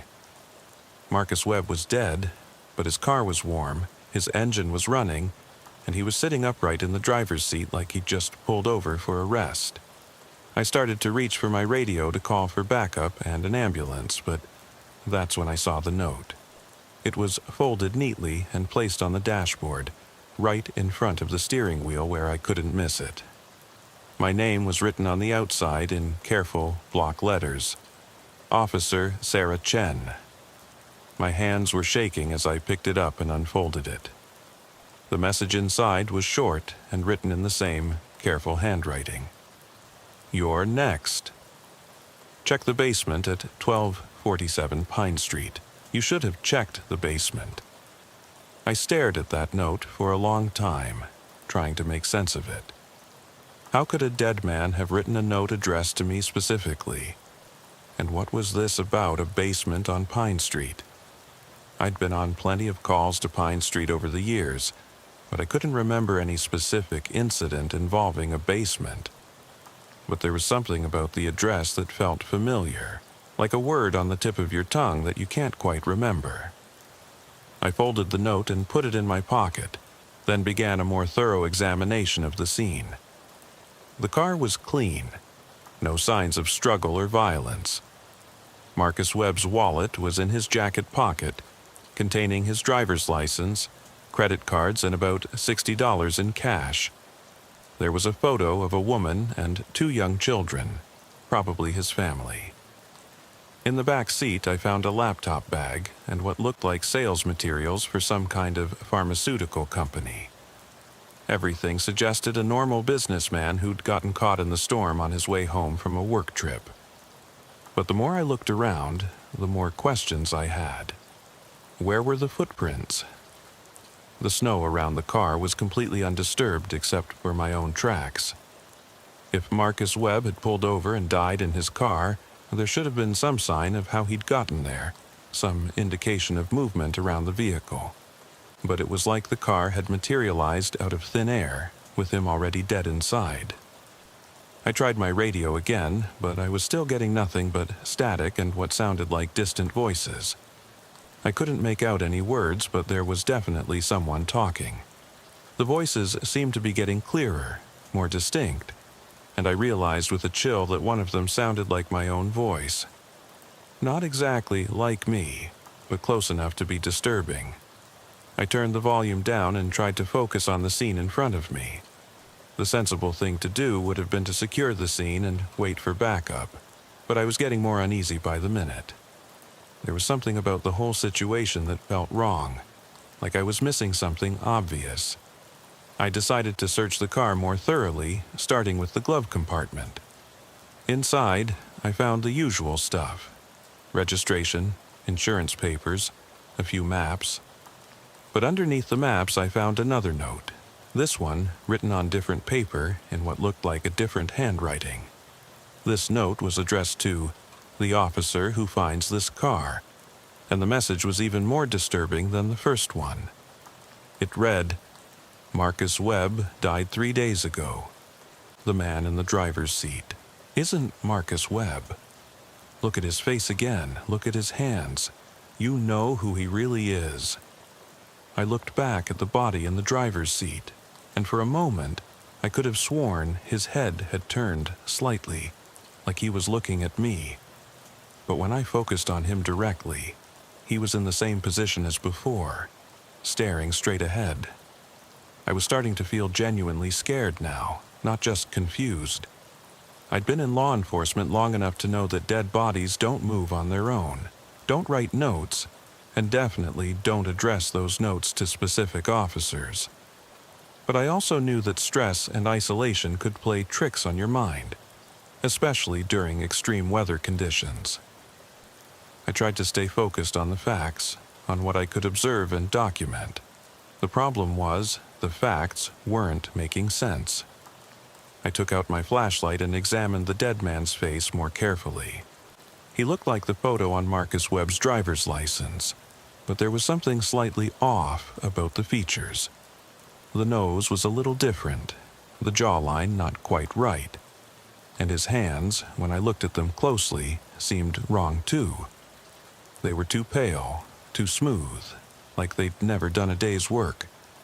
But more than that, they seemed familiar, like I'd seen them before somewhere. I was so focused on studying the body that I almost missed the sound of another car approaching. Through the snow, I could see headlights coming from the south, moving slowly but steadily in my direction. I felt a wave of relief, thinking it might be backup finally arriving. But as the car got closer, I realized it wasn't a patrol car. It was another civilian vehicle, a dark SUV that looked like it was struggling with the road conditions. The SUV pulled up behind my patrol car and stopped. I could see someone moving around inside, but the windows were tinted, and I couldn't make out any details. I walked back toward the SUV, my hand instinctively moving to my service weapon. The driver's side window rolled down, and I found myself looking at a middle-aged man with gray hair and a concerned expression. "Officer, thank God you're here," he said, his voice carrying a slight tremor. "I've been driving for hours trying to find help. My name is Dr. Richard Mason, and I'm a psychiatrist from Seattle. I received a call about a patient of mine who might be in danger, and I was told he was last seen heading north on this highway." I felt my heart skip a beat. "What's your patient's name?" "Marcus Webb," Dr. Mason replied. "He's been struggling with some serious mental health issues, and he left Seattle 3 days ago in a very disturbed state. His family is worried sick about him." I looked back at the Honda Civic, then at Dr. Mason. "Sir, I need to ask you to step out of your vehicle. I've found Mr. Webb, and this is now a crime scene." Dr. Mason's expression changed, becoming more serious. "Is he alive?" "No, sir, he's deceased. I need to ask you some questions about your patient's mental state and his recent activities." Dr. Mason nodded and got out of his SUV. He was a tall man, well-dressed despite the weather, wearing an expensive-looking coat and boots. As he walked toward me, I noticed that his footsteps in the snow seemed unusually light, barely leaving an impression in the deep powder. "Officer Chen," he said, and I froze. I hadn't told him my name. "How do you know my name?" I asked, my hand moving to my weapon. Dr. Mason smiled, but it wasn't a reassuring expression. "Marcus told me about you. He talked about you quite a bit, actually. He said you were the officer who was supposed to save him, but you failed. He said you didn't check the basement." The words hit me like a physical blow. Pine Street, the basement. Suddenly, the memory came flooding back, clear as day. February 14th, 2018. Exactly 1 year ago.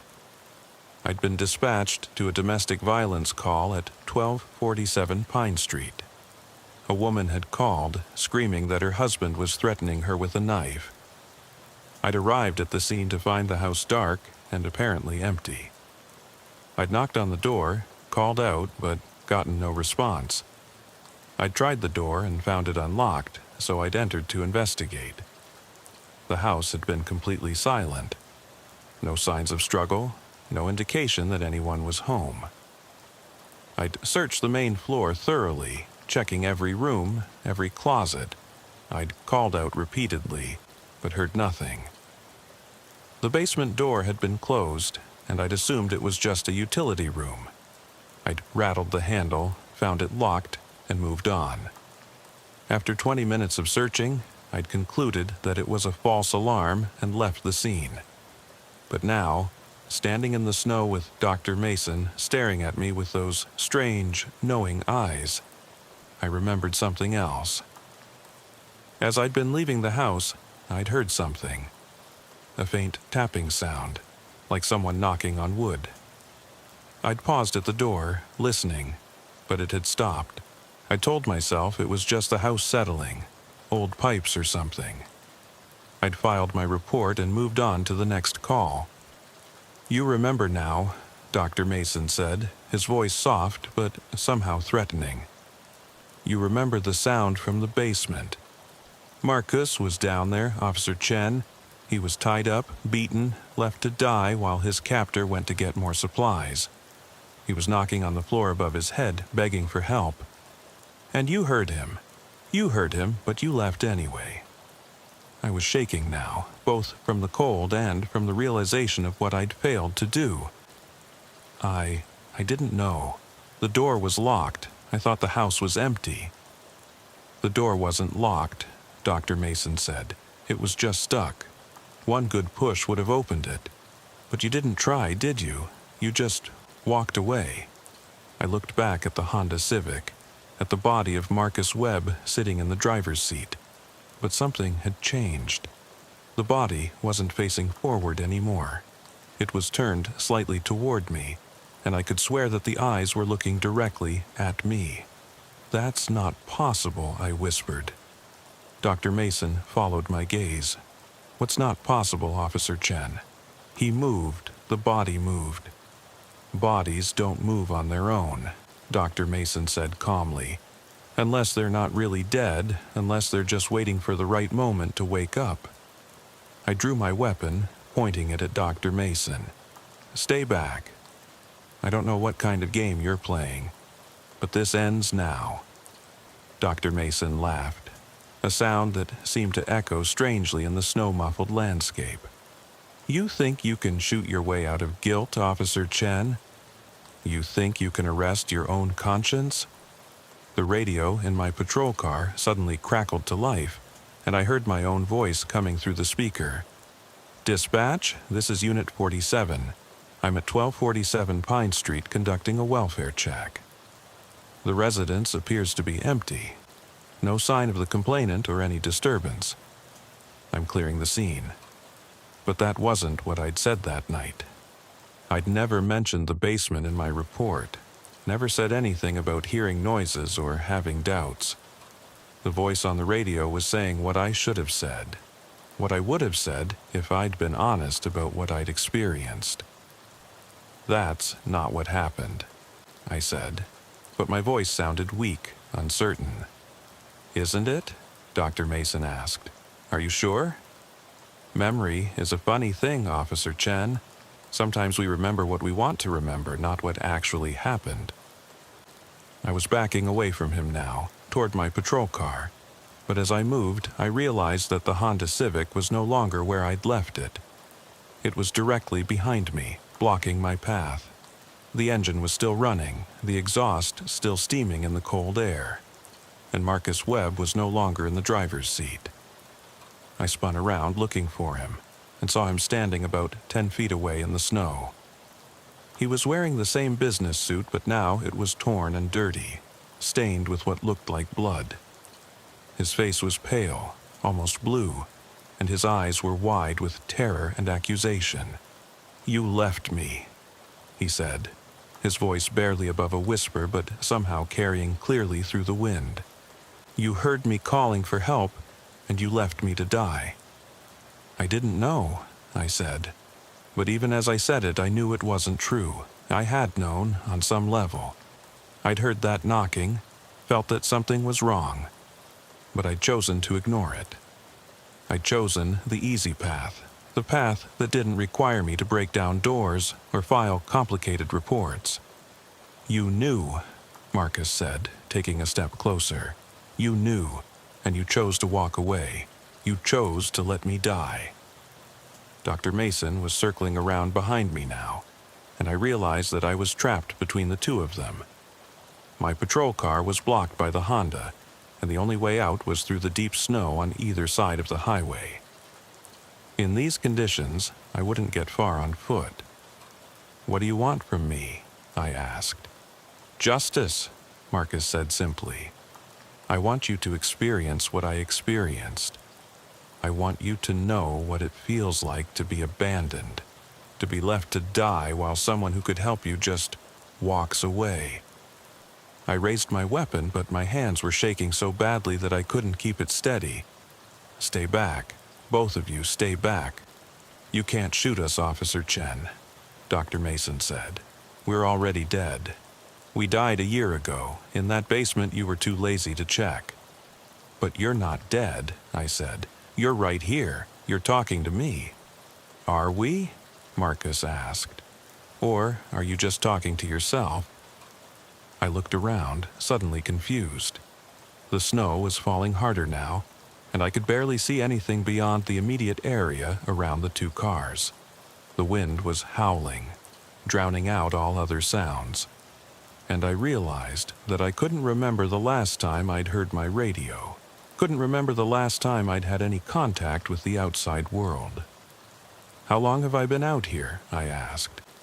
"Hours," Dr. Mason said. "Days. Does it matter?" "Time. Works differently when you're alone with your guilt." I looked at my watch, but the face was fogged up and I couldn't read it. I tried to remember what time it had been when I'd found the Honda, but I couldn't.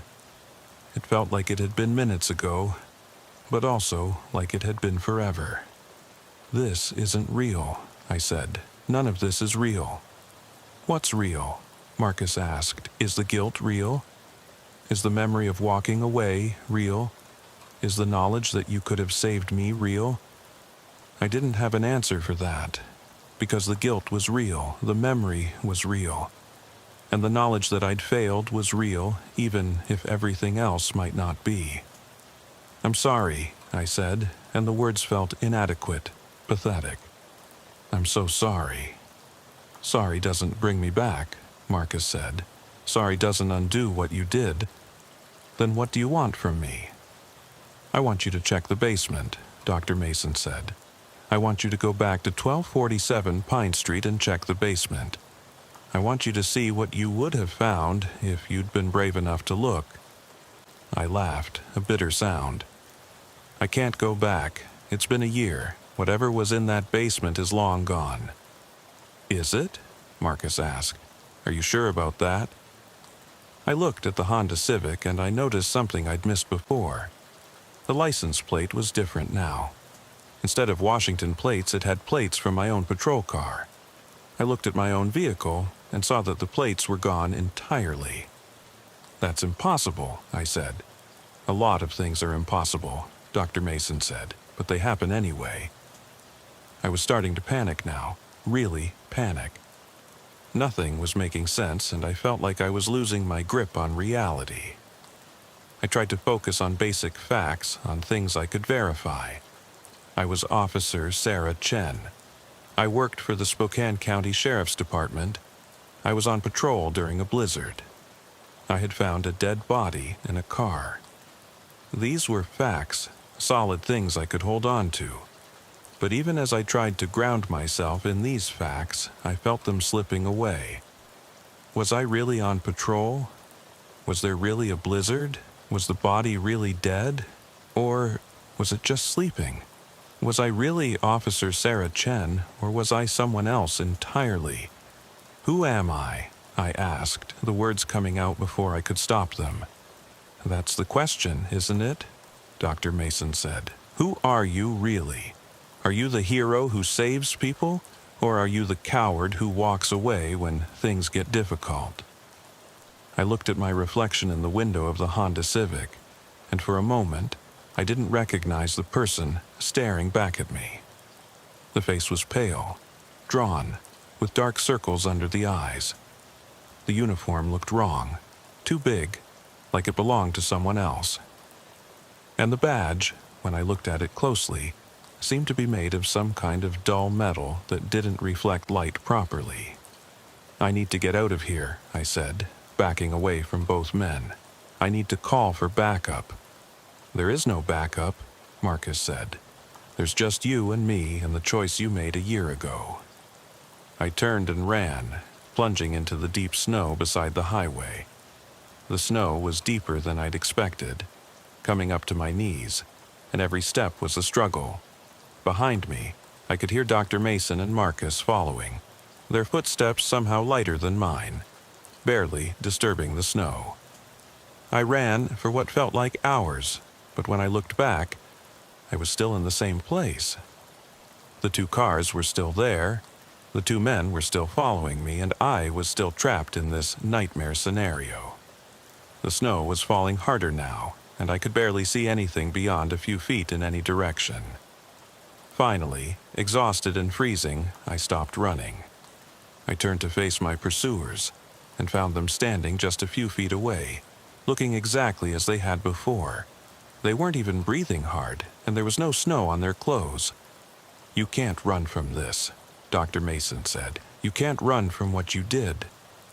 "I didn't do anything," I said, but the words sounded hollow even to me. "Exactly," Marcus said. "You didn't do anything. When you could have acted, when you could have saved a life, you chose to do nothing. And that choice has consequences." I sank to my knees in the snow, feeling the cold seeping through my uniform pants. I was tired, so tired that I could barely keep my eyes open. The snow was beautiful in its own way, peaceful and quiet. It would be easy to just lie down and let it cover me, to stop fighting and let the cold take me. "That's right, Doctor," Mason said softly. "Just let go, just stop fighting."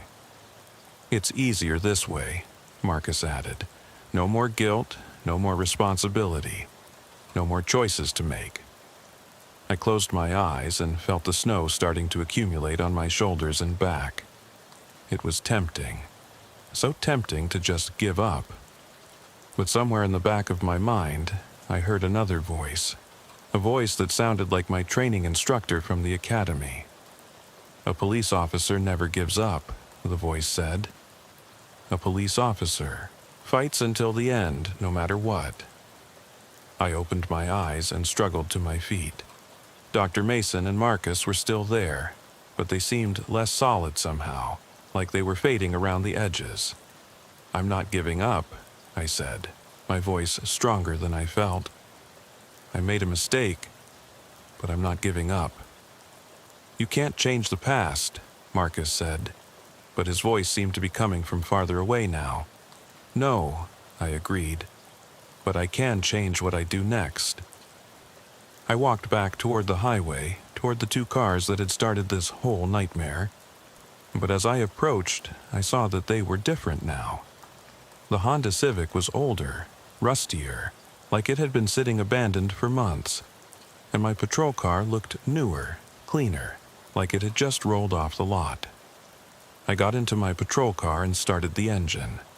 The radio crackled to life, and I heard the familiar voice of dispatch. "Unit 47, this is dispatch. What's your status?" "Dispatch, this is Unit 47, I replied. "I'm at mile marker 47 on Highway 395. I need backup and an ambulance at this location." Copy that, Unit 47. Backup and ambulance en route. ETA 15 minutes. I looked at the Honda Civic one more time. Marcus Webb was back in the driver's seat, but now he looked peaceful, like he was just sleeping. Dr. Mason was nowhere to be seen. The note on the dashboard was gone, and when I checked my pocket, I found that the other note had vanished as well. When backup arrived, they found me sitting in my patrol car, staring at an empty stretch of highway. There was no Honda Civic, no dead body, no mysterious notes, just me, alone in the snow, with no explanation for why I'd called for help. The department psychologist said I'd suffered a stress-related breakdown, brought on by the isolation and extreme weather conditions. She recommended a leave of absence and regular counseling sessions. My sergeant was understanding, said that these things happen sometimes, especially to officers who work alone a lot. But I knew the truth. I knew that I'd been visited by something. Whether it was ghosts or guilt or just my own mind trying to process what I'd done, and I knew that I couldn't ignore it anymore. The next day, I drove to 1247 Pine Street. The house was still there, but it was boarded up and marked for demolition. I spoke to the neighbors and they told me about the murder that had happened there the year before. A businessman named Marcus Webb had been kidnapped and held in the basement for 3 days before being killed.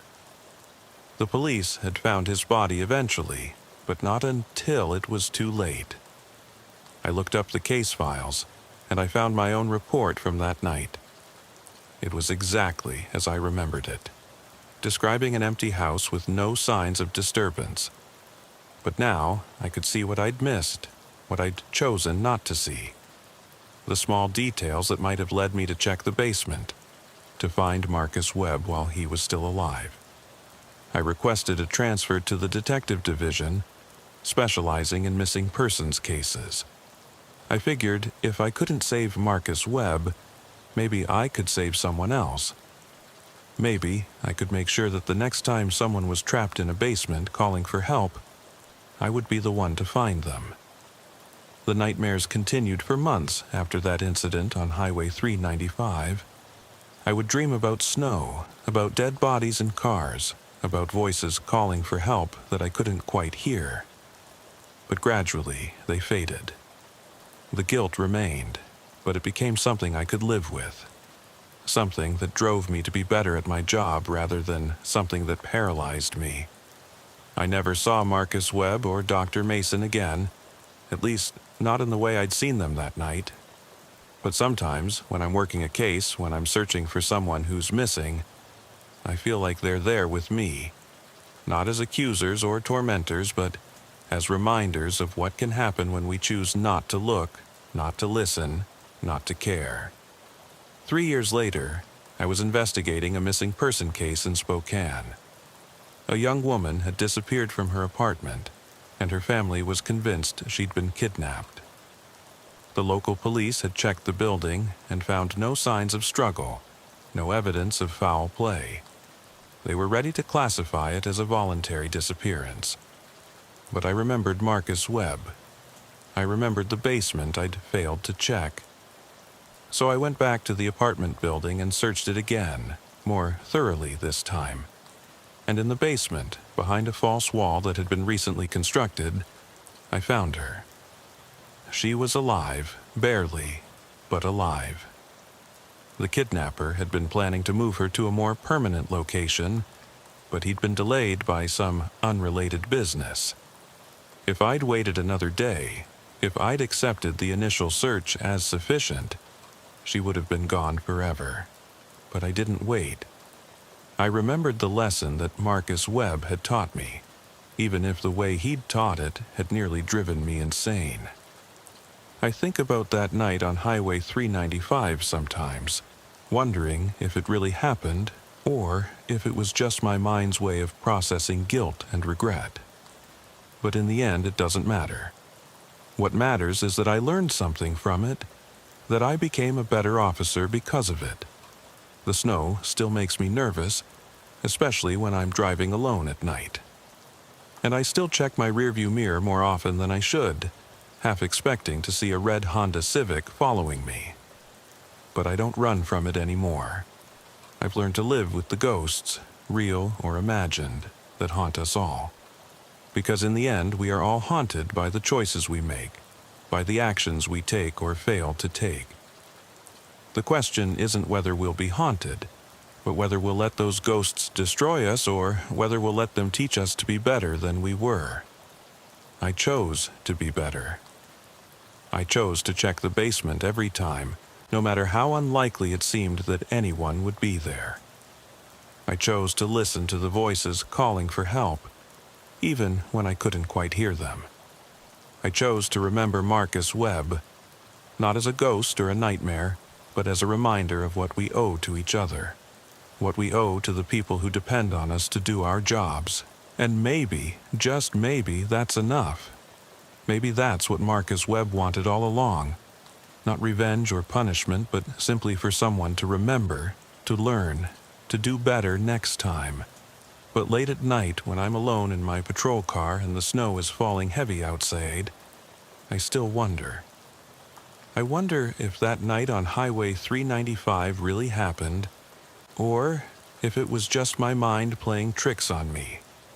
I wonder if Marcus Webb is really dead, or if he's still out there somewhere, waiting for the next officer who needs to learn the hard way what it means to serve and protect.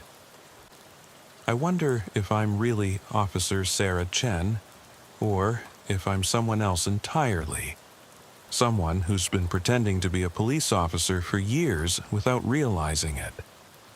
I wonder if the woman I saved in that basement was real, or if she was just another hallucination, another manifestation of my guilt and desire for redemption. But then, I remember the feel of her pulse under my fingers, weak but steady. I remember the tears in her eyes when I cut her free from the restraints. I remember the way she said, "Thank you," over and over again, like it was the only words she knew. That was real. That had to be real. And if that was real, then maybe everything else is real too. Maybe I really am Officer Sarah Chen. Maybe I really did fail Marcus Webb, and maybe I really did learn from that failure.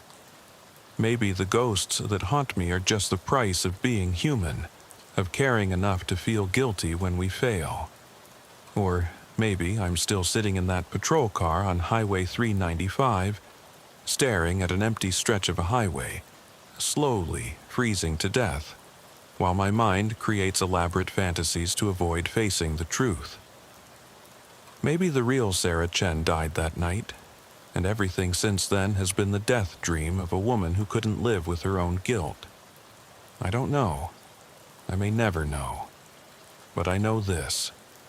Tomorrow night, I'll put on my uniform again. I'll get in my patrol car and drive the dark highways of Spokane County.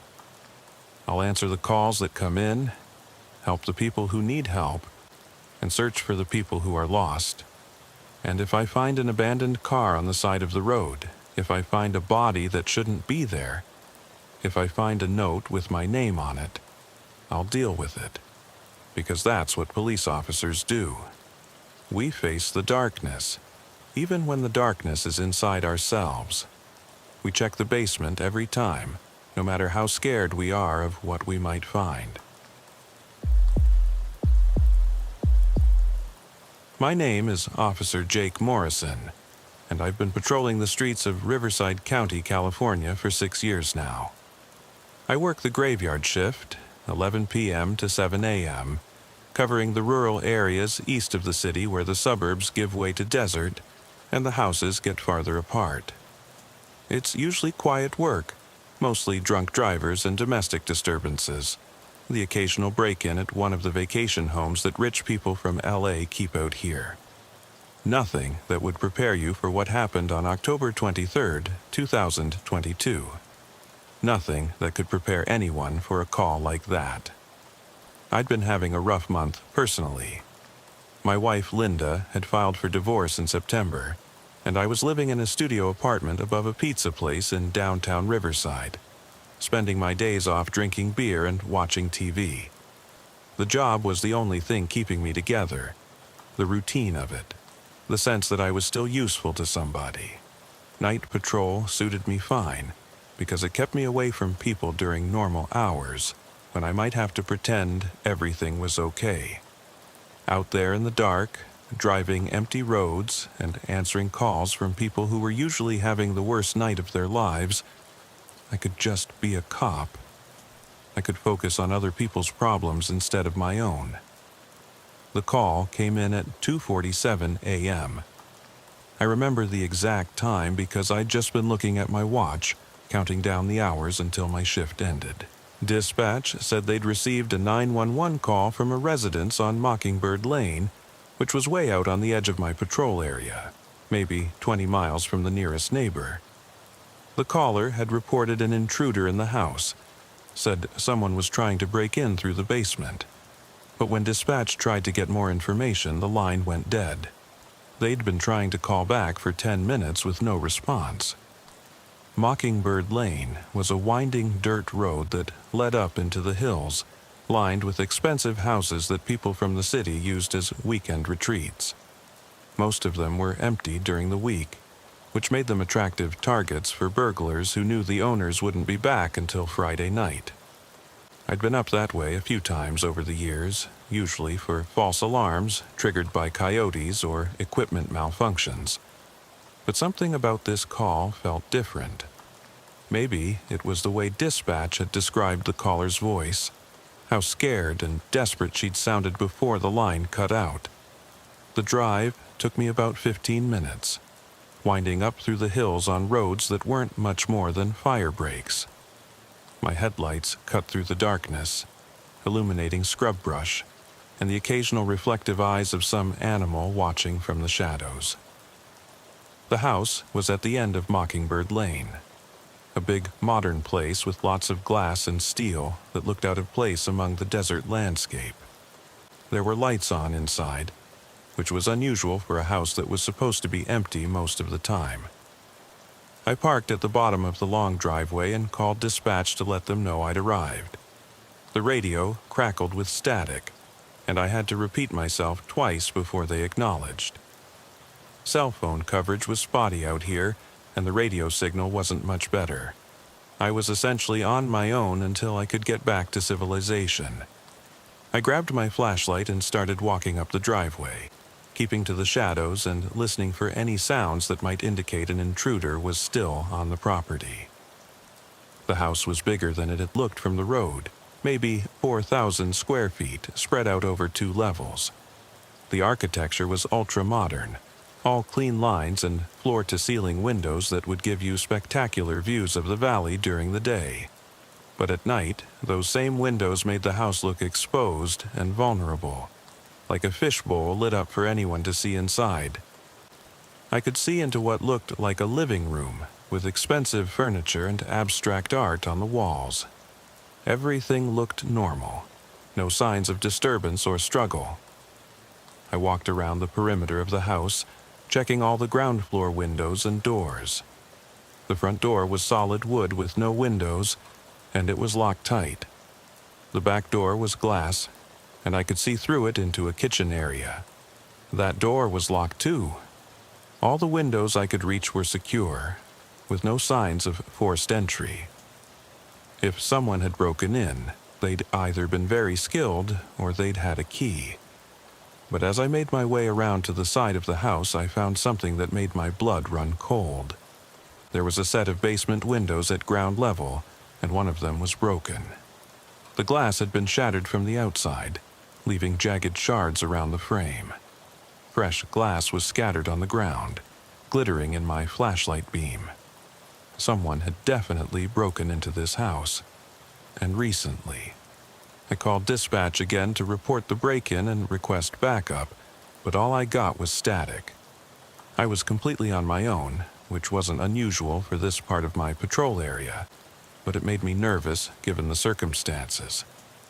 I drew my service weapon and approached the broken window, trying to see into the basement. It was too dark to make out any details, but I could hear something moving around down there. Soft footsteps, maybe, or the sound of someone shifting furniture around. The smart thing to do would have been to wait for backup, but the caller had sounded terrified, and if there was still someone in the house who needed help, I couldn't afford to wait. I decided to go in through the front door if I could find a way, rather than climbing through a broken basement window in the dark. I went back to the front of the house and tried the door again, still locked. But as I was standing there, trying to decide what to do next, I heard something that made my decision for me. It was a woman's voice coming from inside the house. She was calling for help, her voice muffled but clearly audible through the walls. "Help me," she was saying. "Please, someone help me. He's in the house. He's coming up from the basement." I didn't hesitate. I kicked in the front door, the wood splintering around the lock as the door swung open. I entered with my weapon drawn, announcing myself loudly. "Police, where are you? Call out to me." The interior of the house was even more impressive than it had looked from outside, with high ceilings and an open floor plan that made my voice echo. But I didn't have time to appreciate the architecture. I could still hear the woman calling for help, and her voice seemed to be coming from upstairs. I found the staircase and started climbing, keeping my back to the wall and my weapon ready. The second floor was a long hallway with several doors leading off it, probably bedrooms and bathrooms. The woman's voice was clearer now, coming from a room at the end of the hall. "In here," she was calling. "Please hurry, I think he's coming up the stairs." I reached the door and tried the handle. It was locked from the inside. "Ma'am, this is Officer Morrison with the Riverside County Sheriff's Department. Are you injured? Can you unlock the door?" "I can't," she replied, her voice shaking. "I'm tied up. He tied me up and left me here. Please, you have to break down the door. I can hear him on the stairs." I listened carefully, and sure enough, I could hear footsteps on the staircase I'd just climbed. Slow, deliberate footsteps, like someone was trying to be quiet but wasn't quite succeeding. Someone was definitely in the house with us, and they were heading this way. I kicked in the bedroom door, and it flew open with a crash. The room was dark except for a small lamp on a nightstand, but I could see a woman sitting on the bed. She appeared to be in her 30s with blonde hair and wearing a white nightgown. Her hands were bound behind her back with what looked like rope, and there was duct tape over her mouth. Her eyes were wide with terror, and she was making muffled sounds behind the tape. I holstered my weapon and rushed to her, pulling out my pocket knife to cut the rope around her wrists. But as I got closer, something struck me as wrong. The rope looked new, like it had just been purchased, and the duct tape over her mouth wasn't tight enough to really prevent her from talking. She could have worked it loose if she'd wanted to. But more than that, she didn't look like someone who'd been tied up for hours. Her hair was perfectly styled, her makeup was fresh, and her nightgown was clean and wrinkle-free. "Ma'am," I said, stopping just out of arm's reach. "What's your name? How long have you been here?" She made more muffled sounds and nodded toward the tape over her mouth. I reached out carefully and pulled it away, ready to jump back if this turned out to be some kind of trap. "Thank God you're here," she said, her voice clear and steady now. "My name is Jennifer Walsh. This is my house. A man broke in through the basement a few hours ago. He tied me up and said he was going to rob the place, but then he heard you coming and went back downstairs. Please, you have to cut me loose." I started cutting the rope around her wrists, but I kept my ears open for those footsteps I'd heard on the stairs. The house had gone quiet, which was almost more unnerving than hearing someone moving around. "Did you get a good look at the intruder?" I asked. "Can you describe him?" "He was wearing a mask," Jennifer said, rubbing her wrists as the rope fell away. "But he was tall, maybe 6 feet, and he had dark hair. He said he knew the house would be empty, but I came up here early this week to get some work done." Something about her story bothered me, but I couldn't put my finger on what it was. I helped her to her feet and guided her toward the door. "We need to get you out of here while I search the house." "Is there anyone else who should be here? Family members, employees, anyone like that?" "No," she said quickly. "It's just me. I live alone." We made it to the hallway, and I could see the staircase leading down to the main floor. Everything was quiet, but I had the feeling that someone was watching us from the shadows. I drew my weapon again and started down the stairs, keeping Jennifer behind me. "Stay close and stay quiet," I whispered. "We're going to go straight to my patrol car, and then I'll come back to search the house." But as we reached the bottom of the stairs, I heard something that made me freeze. It was the sound of my own radio, crackling to life from somewhere in the house. But that was impossible. My radio was clipped to my belt, and I could feel it there. Yet I could clearly hear dispatch calling my unit number, asking for a status update. "Unit 23, this is dispatch. Please respond with your status." I grabbed my radio and keyed the microphone. "Dispatch, this is Unit 23. I'm at the residence on Mockingbird Lane with the victim. Still searching for the intruder." But even as I spoke into my radio, I could hear another voice responding to dispatch from somewhere else in the house. It was my own voice, saying exactly the same words I was saying, but with a slight delay, like an echo. Jennifer heard it too. She grabbed my arm and looked at me with confusion and growing fear. "What is that? How is that possible?" I didn't have an answer for her. I'd never experienced anything like this before, and it was starting to freak me out. But I had a job to do, and there was still an intruder somewhere in the house. I guided Jennifer toward the front door, planning to get her to safety and then figure out what was going on with the radio. But when we reached the front door, it was closed and locked again. The wood around the lock was intact, showing no signs of the damage I'd caused when I kicked it in just minutes earlier. I tried the handle, but it wouldn't budge. It was as if I'd never broken into the house at all. "That's impossible," I said, examining the door more closely. "I kicked this door in. The lock was broken." Jennifer was looking at me strangely now, like she was starting to doubt my competence or my sanity. "Are you sure? Maybe you came in through a different door?" But I knew what I'd done. I remembered the sound of the wood splintering, the way the door had swung open. I checked the other doors on the main floor, but they were all locked tight. The only way out seemed to be through the broken basement window I'd found earlier, but that would mean going down into the basement where the intruder might be hiding. I tried my radio again, but this time there was no response from dispatch. Just static, and occasionally that echo of my own voice from somewhere else in the house. It was like the building itself was playing back recordings of everything I said, but with a delay that made it sound haunting and unnatural. "Jennifer," I said, "I need you to tell me exactly what happened tonight.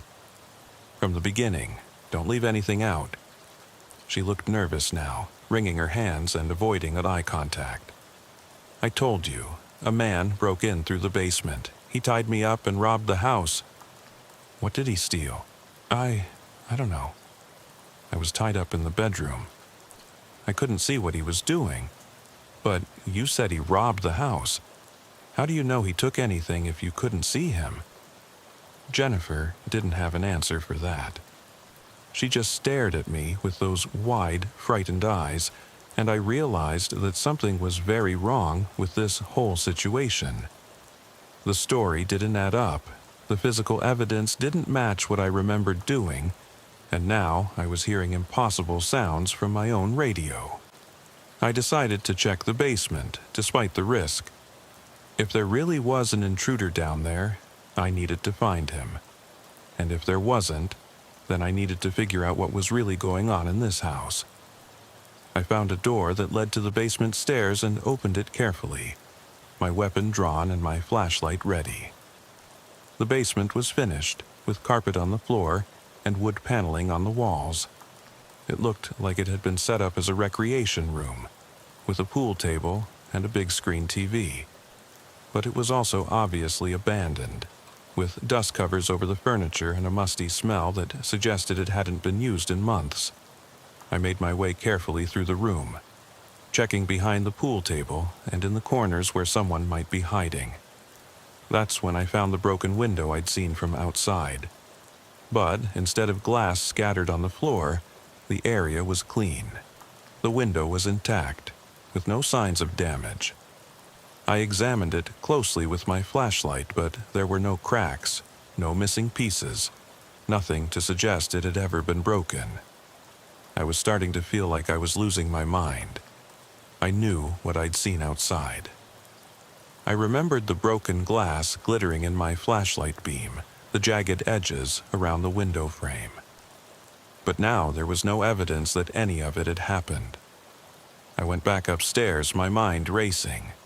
Jennifer was still standing by the front door, and she looked at me expectantly as I emerged from the basement. "Did you find anything?" she asked. "No," I said, "nothing." "Jennifer, I need to ask you something, and I need you to be completely honest with me. Are you sure you called 911 tonight?" She hesitated for just a moment too long.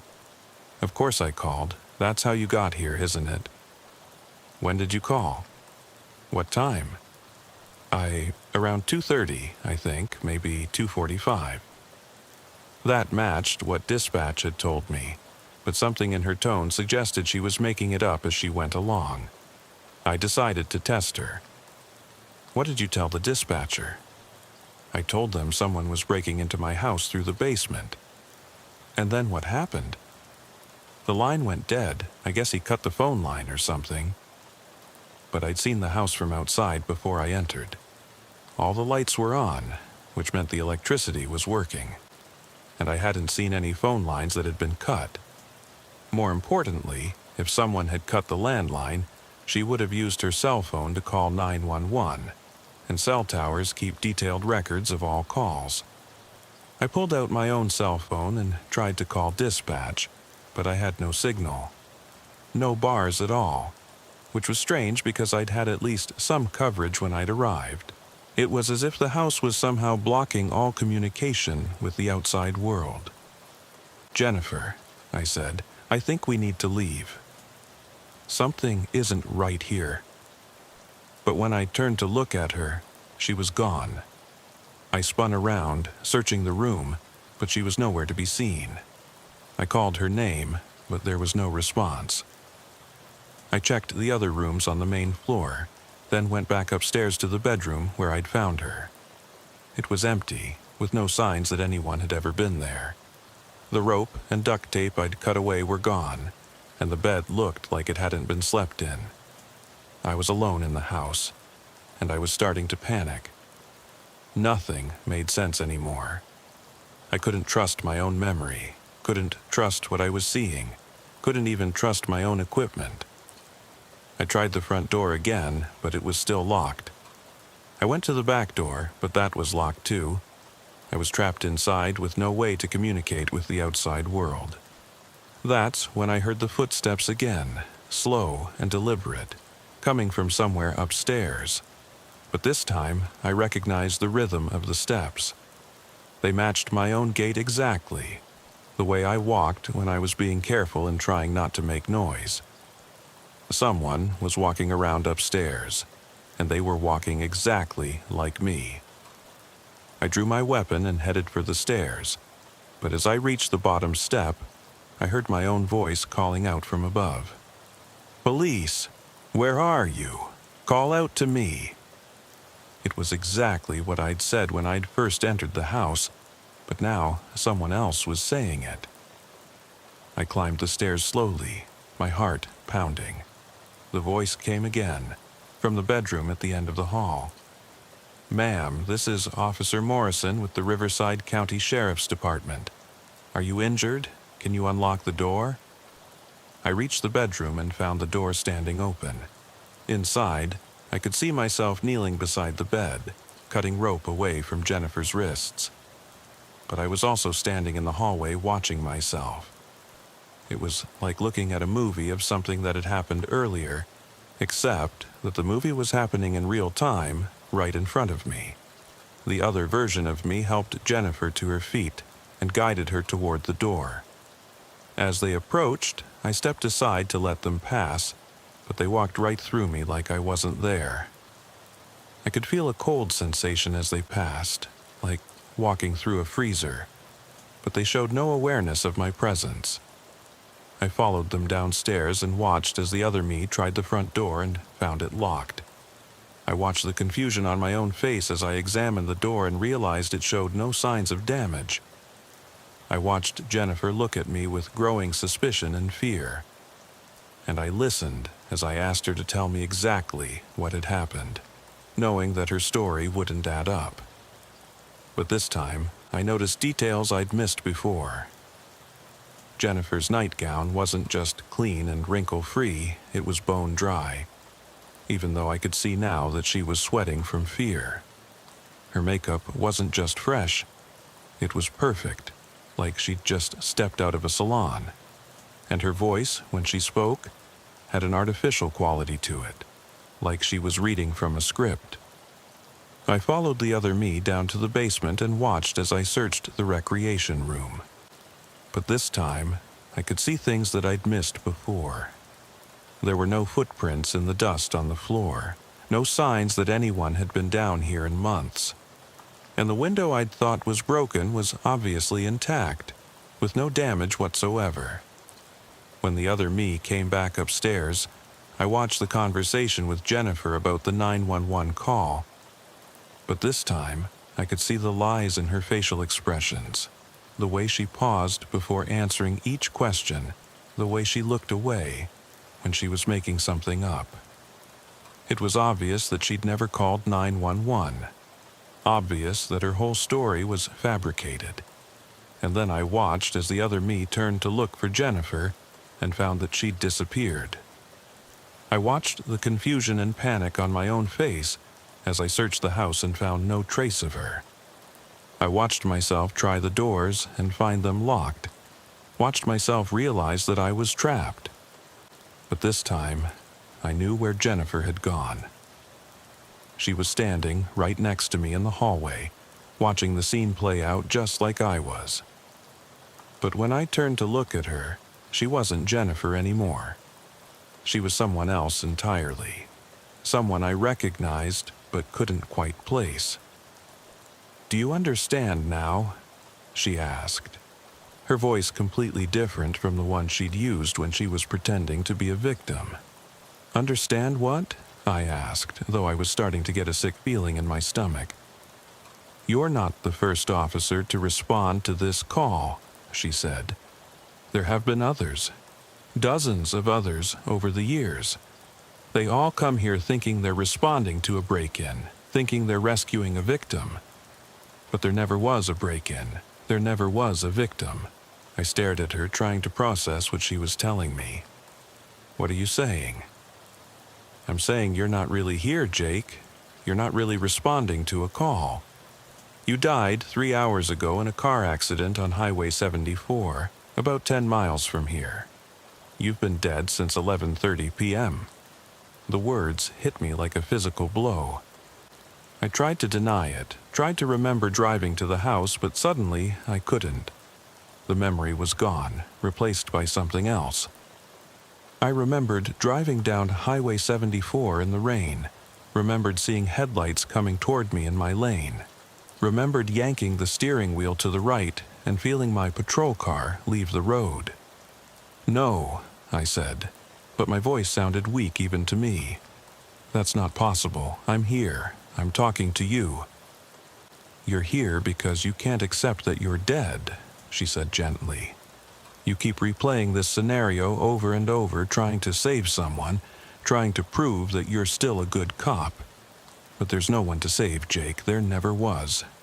I looked at the other version of myself, still searching the house for a victim who didn't exist.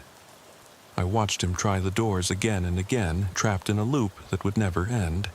and I realized that's what I'd been doing for hours, maybe days, replaying the same scene, making the same discoveries, having the same conversations.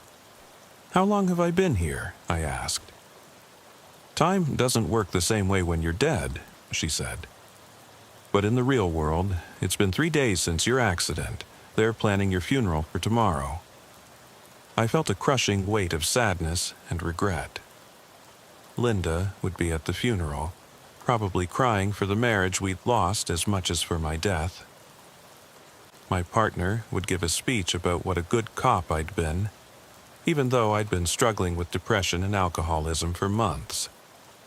My parents would wonder where they'd gone wrong, how their son had ended up dead at 32 with nothing to show for his life but a failed marriage and a job that had slowly eaten away at his soul. "What happens now?" I asked. "That's up to you," she said. "You can keep replaying this scene forever, or you can let go. You can accept what happened and move on." "Move on to what?" "I don't know," she admitted. "Nobody knows what comes next, but it has to be better than this, than being trapped in the same nightmare over and over again." I looked at the other version of myself one more time. He was trying his radio again, getting only static and the echo of his own voice. He would keep trying, keep searching, keep believing that he could save someone if he just tried hard enough. But there was no one to save, and there never had been. "Okay," I said, "I'm ready to let go." The woman smiled, and suddenly I could see who she really was. She was Officer Maria Santos, who'd died in a motorcycle accident 5 years earlier. I'd known her at the academy, had worked with her a few times before she transferred to a different district. She'd always been kind, always been the one to help rookies who were struggling with the job. "It's time to go, Jake," she said, taking my hand. The house began to fade around us, becoming insubstantial like smoke. The other version of myself faded too, still trapped in his endless loop, but no longer my concern. I felt a weight lifting from my shoulders, a burden I'd been carrying for so long that I'd forgotten what it felt like to be without it. "Will I see them again?" I asked. "Linda, my parents, my friends."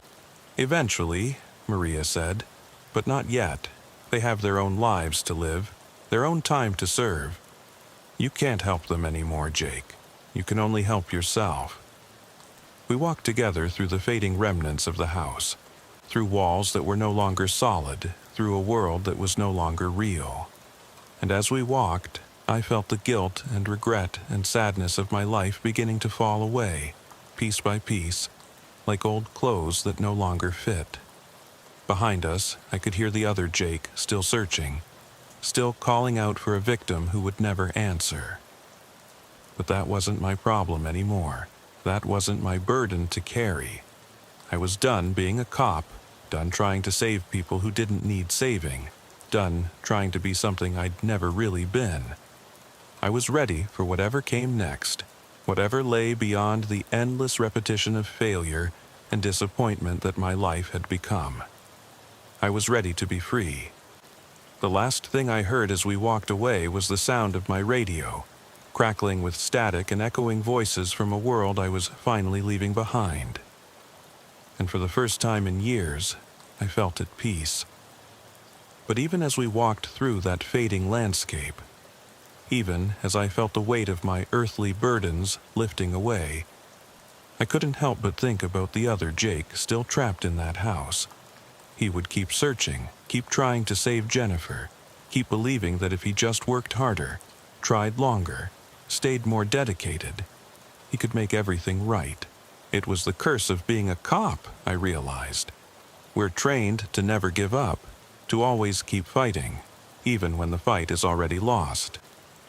"What about him?" I asked Maria, looking back at the house that was now just a shimmer in the distance. "What about the version of me that's still in there?" Maria's expression grew sad. "He'll keep going until he learns what you just learned. Some spirits figure it out quickly. Others take years, decades even. There was one officer who got stuck in a loop for almost 50 years before he finally accepted what had happened to him. 50 years?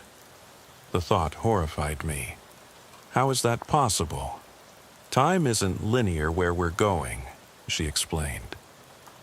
A day can feel like a year, or a year can pass in what feels like minutes.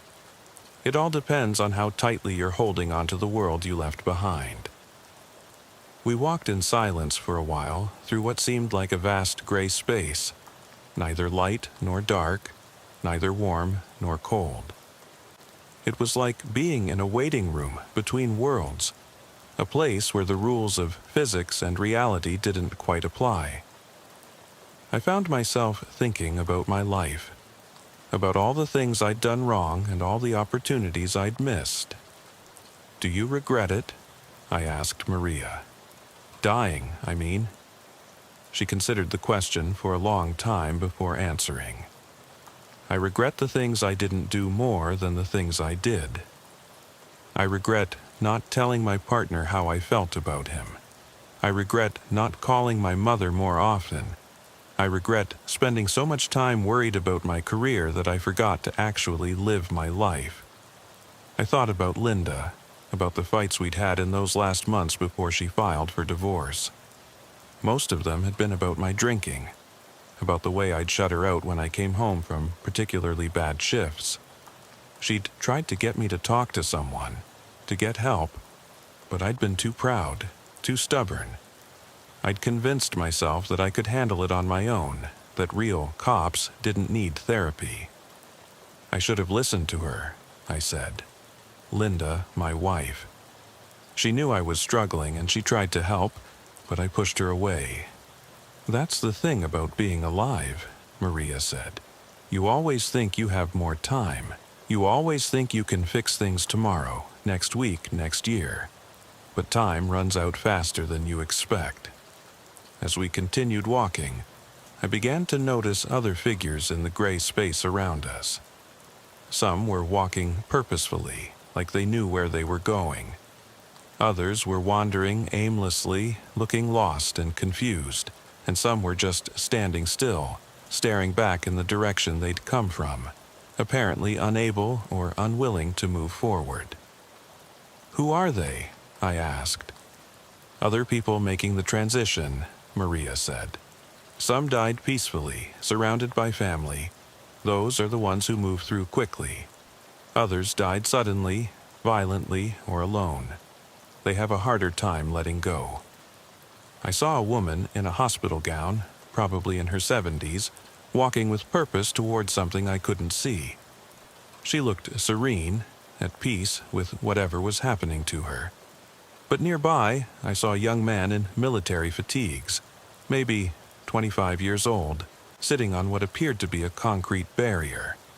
He was staring back the way we'd come, and his face was filled with anguish. "He's been there for 6 months," Maria said, noticing my gaze. "Died in Afghanistan, left behind a pregnant wife. He can't accept that he'll never see his child born, never hold his son." "His son?" "The baby was born 3 months ago. Healthy boy, looks just like his father. But the soldier doesn't know that.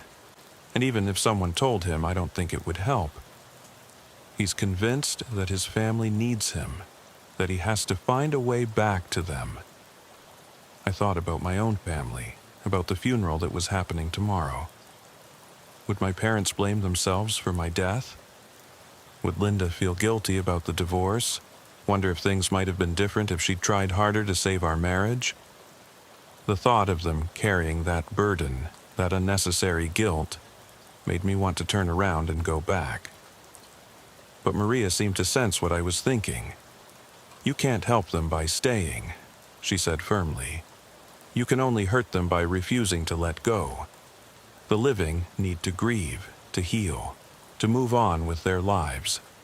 They can't do that if they sense that you're still hanging around, still trying to be part of their world." "How do you know all this?" "Because I spent 2 years trying to go back," she admitted. 2 years haunting my old precinct.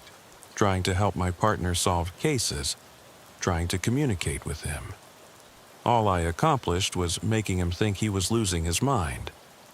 He started drinking, started making mistakes on the job, nearly got himself killed because he was so distracted by what he thought were messages from me. What happened to him? He eventually got help, therapy, medication, the works. He's a good cop now, better than he was when I was alive, but it took him years to get there. Years of struggling with guilt and grief that I made worse by not letting go. We passed another group of spirits, these ones dressed in what looked like period clothing from different eras. A man in a Civil War uniform was talking to a woman in a 1950s dress, comparing their experiences of death and transition.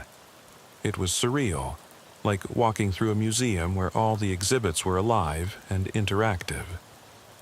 "How long have you been here?" I asked Maria. 5 years in your time, but it feels like both forever and no time at all," she said. "I help new arrivals make the transition. It's my job now, I guess, my penance for the time I spent trying to cling to my old life. Is that what I'll do? Help other cops who die? Maybe, or maybe you'll do something completely different. I don't think anyone knows for sure until they get there." "Where exactly is there?" Maria smiled. "You'll know when you see it." We walked for what felt like hours, though I had no real sense of time passing. The gray space began to change gradually, becoming less uniform, more varied. I started to see colors in the distance, soft and muted at first, then gradually brighter and more distinct. There were shapes, too, architectural forms that suggested buildings or structures, though nothing that looked quite like anything from the world I'd left behind. "Maria," I said, "can I ask you something personal?" "Of course." "When you died in that motorcycle accident, what was the last thing you thought about?" She was quiet for a long time, and I wondered if I'd asked something too painful, but eventually she spoke. "I was thinking about a case I'd been working on. A missing child, 8 years old, disappeared from her front yard while her mother was inside making lunch. We'd been searching for 3 weeks with no leads, no witnesses, nothing. I was on my way to interview a potential witness when the drunk driver hit me. Did they ever find her? Yes, but not until 2 years later. She'd been taken by a family friend, someone nobody suspected. She was found alive and returned to her family.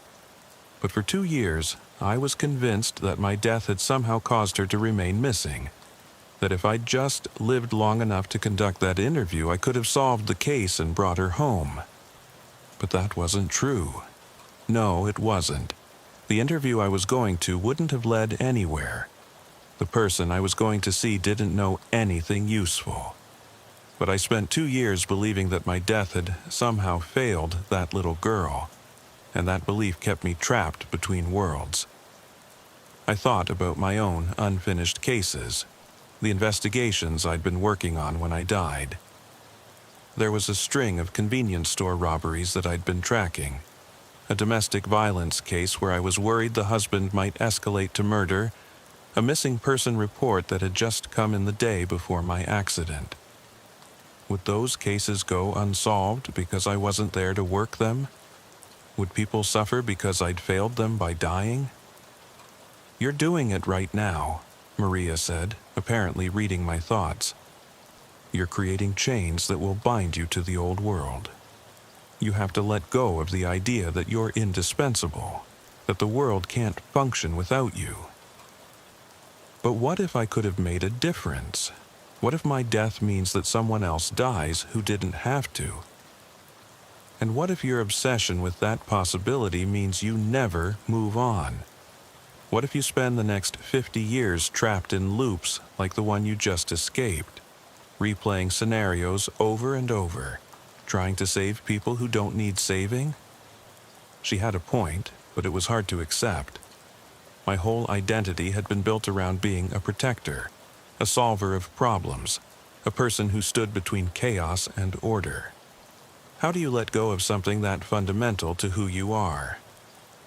It's the hardest part for cops, Maria said, as if reading my mind again.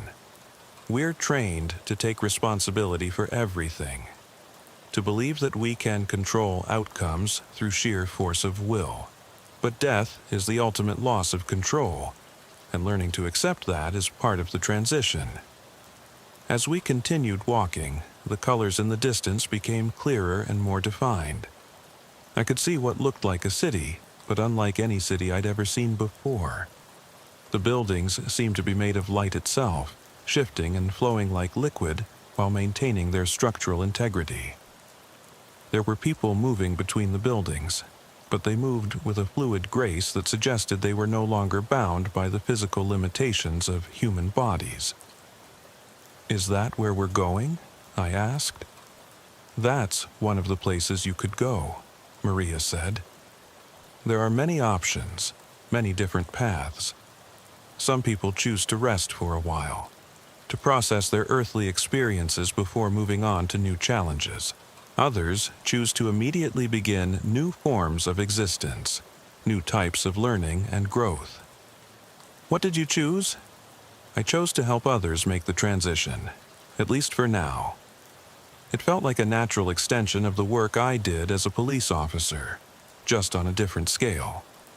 We were getting closer to the City of Light, and I could see that it was even more magnificent than it had appeared from a distance. The buildings seemed to pulse with their own internal energy, and I could hear what sounded like music, though it was unlike any music I'd ever heard before. It was as if the city itself was singing, harmonizing with the movements and activities of its inhabitants. But even as I marveled at the beauty of what lay ahead, I found myself looking back one more time toward the gray space we'd left behind.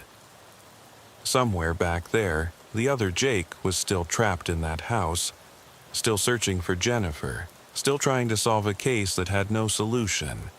And beyond that, in the world of the living, Linda was probably picking out clothes for my funeral. My parents were probably struggling to understand how their son had died so young. And my fellow officers were probably trying to figure out how to carry on without me.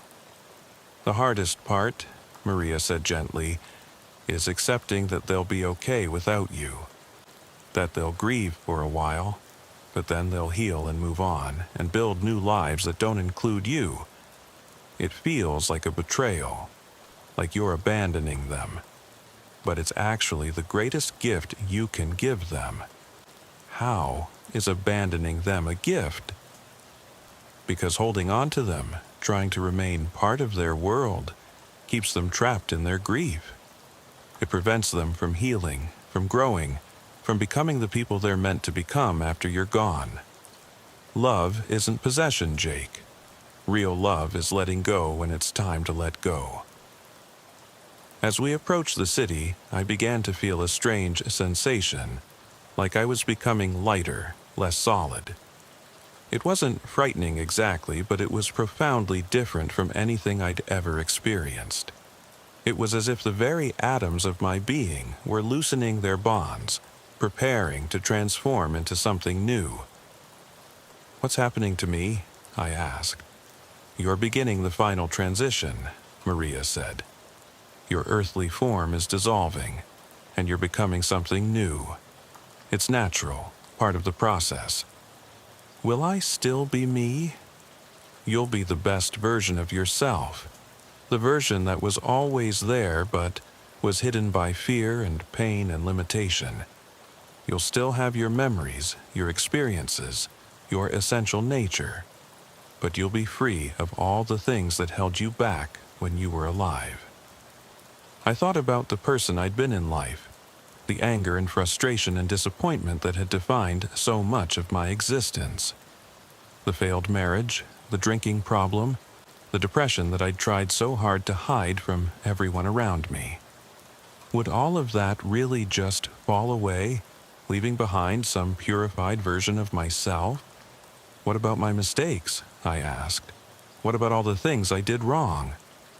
"They're part of your story, part of what brought you to this point," Maria said. but they don't define you anymore. They're just experiences you had, lessons you learned, stepping stones on the path to who you're becoming. We reached the edge of the city, and I could see that there were others waiting there to greet new arrivals. Some I recognized as people who had died during my lifetime, faces I'd seen in obituaries or news reports. Others were completely unfamiliar, but they all radiated the same sense of peace and completion that I was beginning to feel myself. An older man approached us, wearing what looked like a police uniform, but one that seemed to be made of the same light as the buildings around us. He had kind eyes and a gentle smile, and something about him seemed familiar, though I was sure I'd never met him before. "Officer Morrison," he said, extending his hand. "Welcome.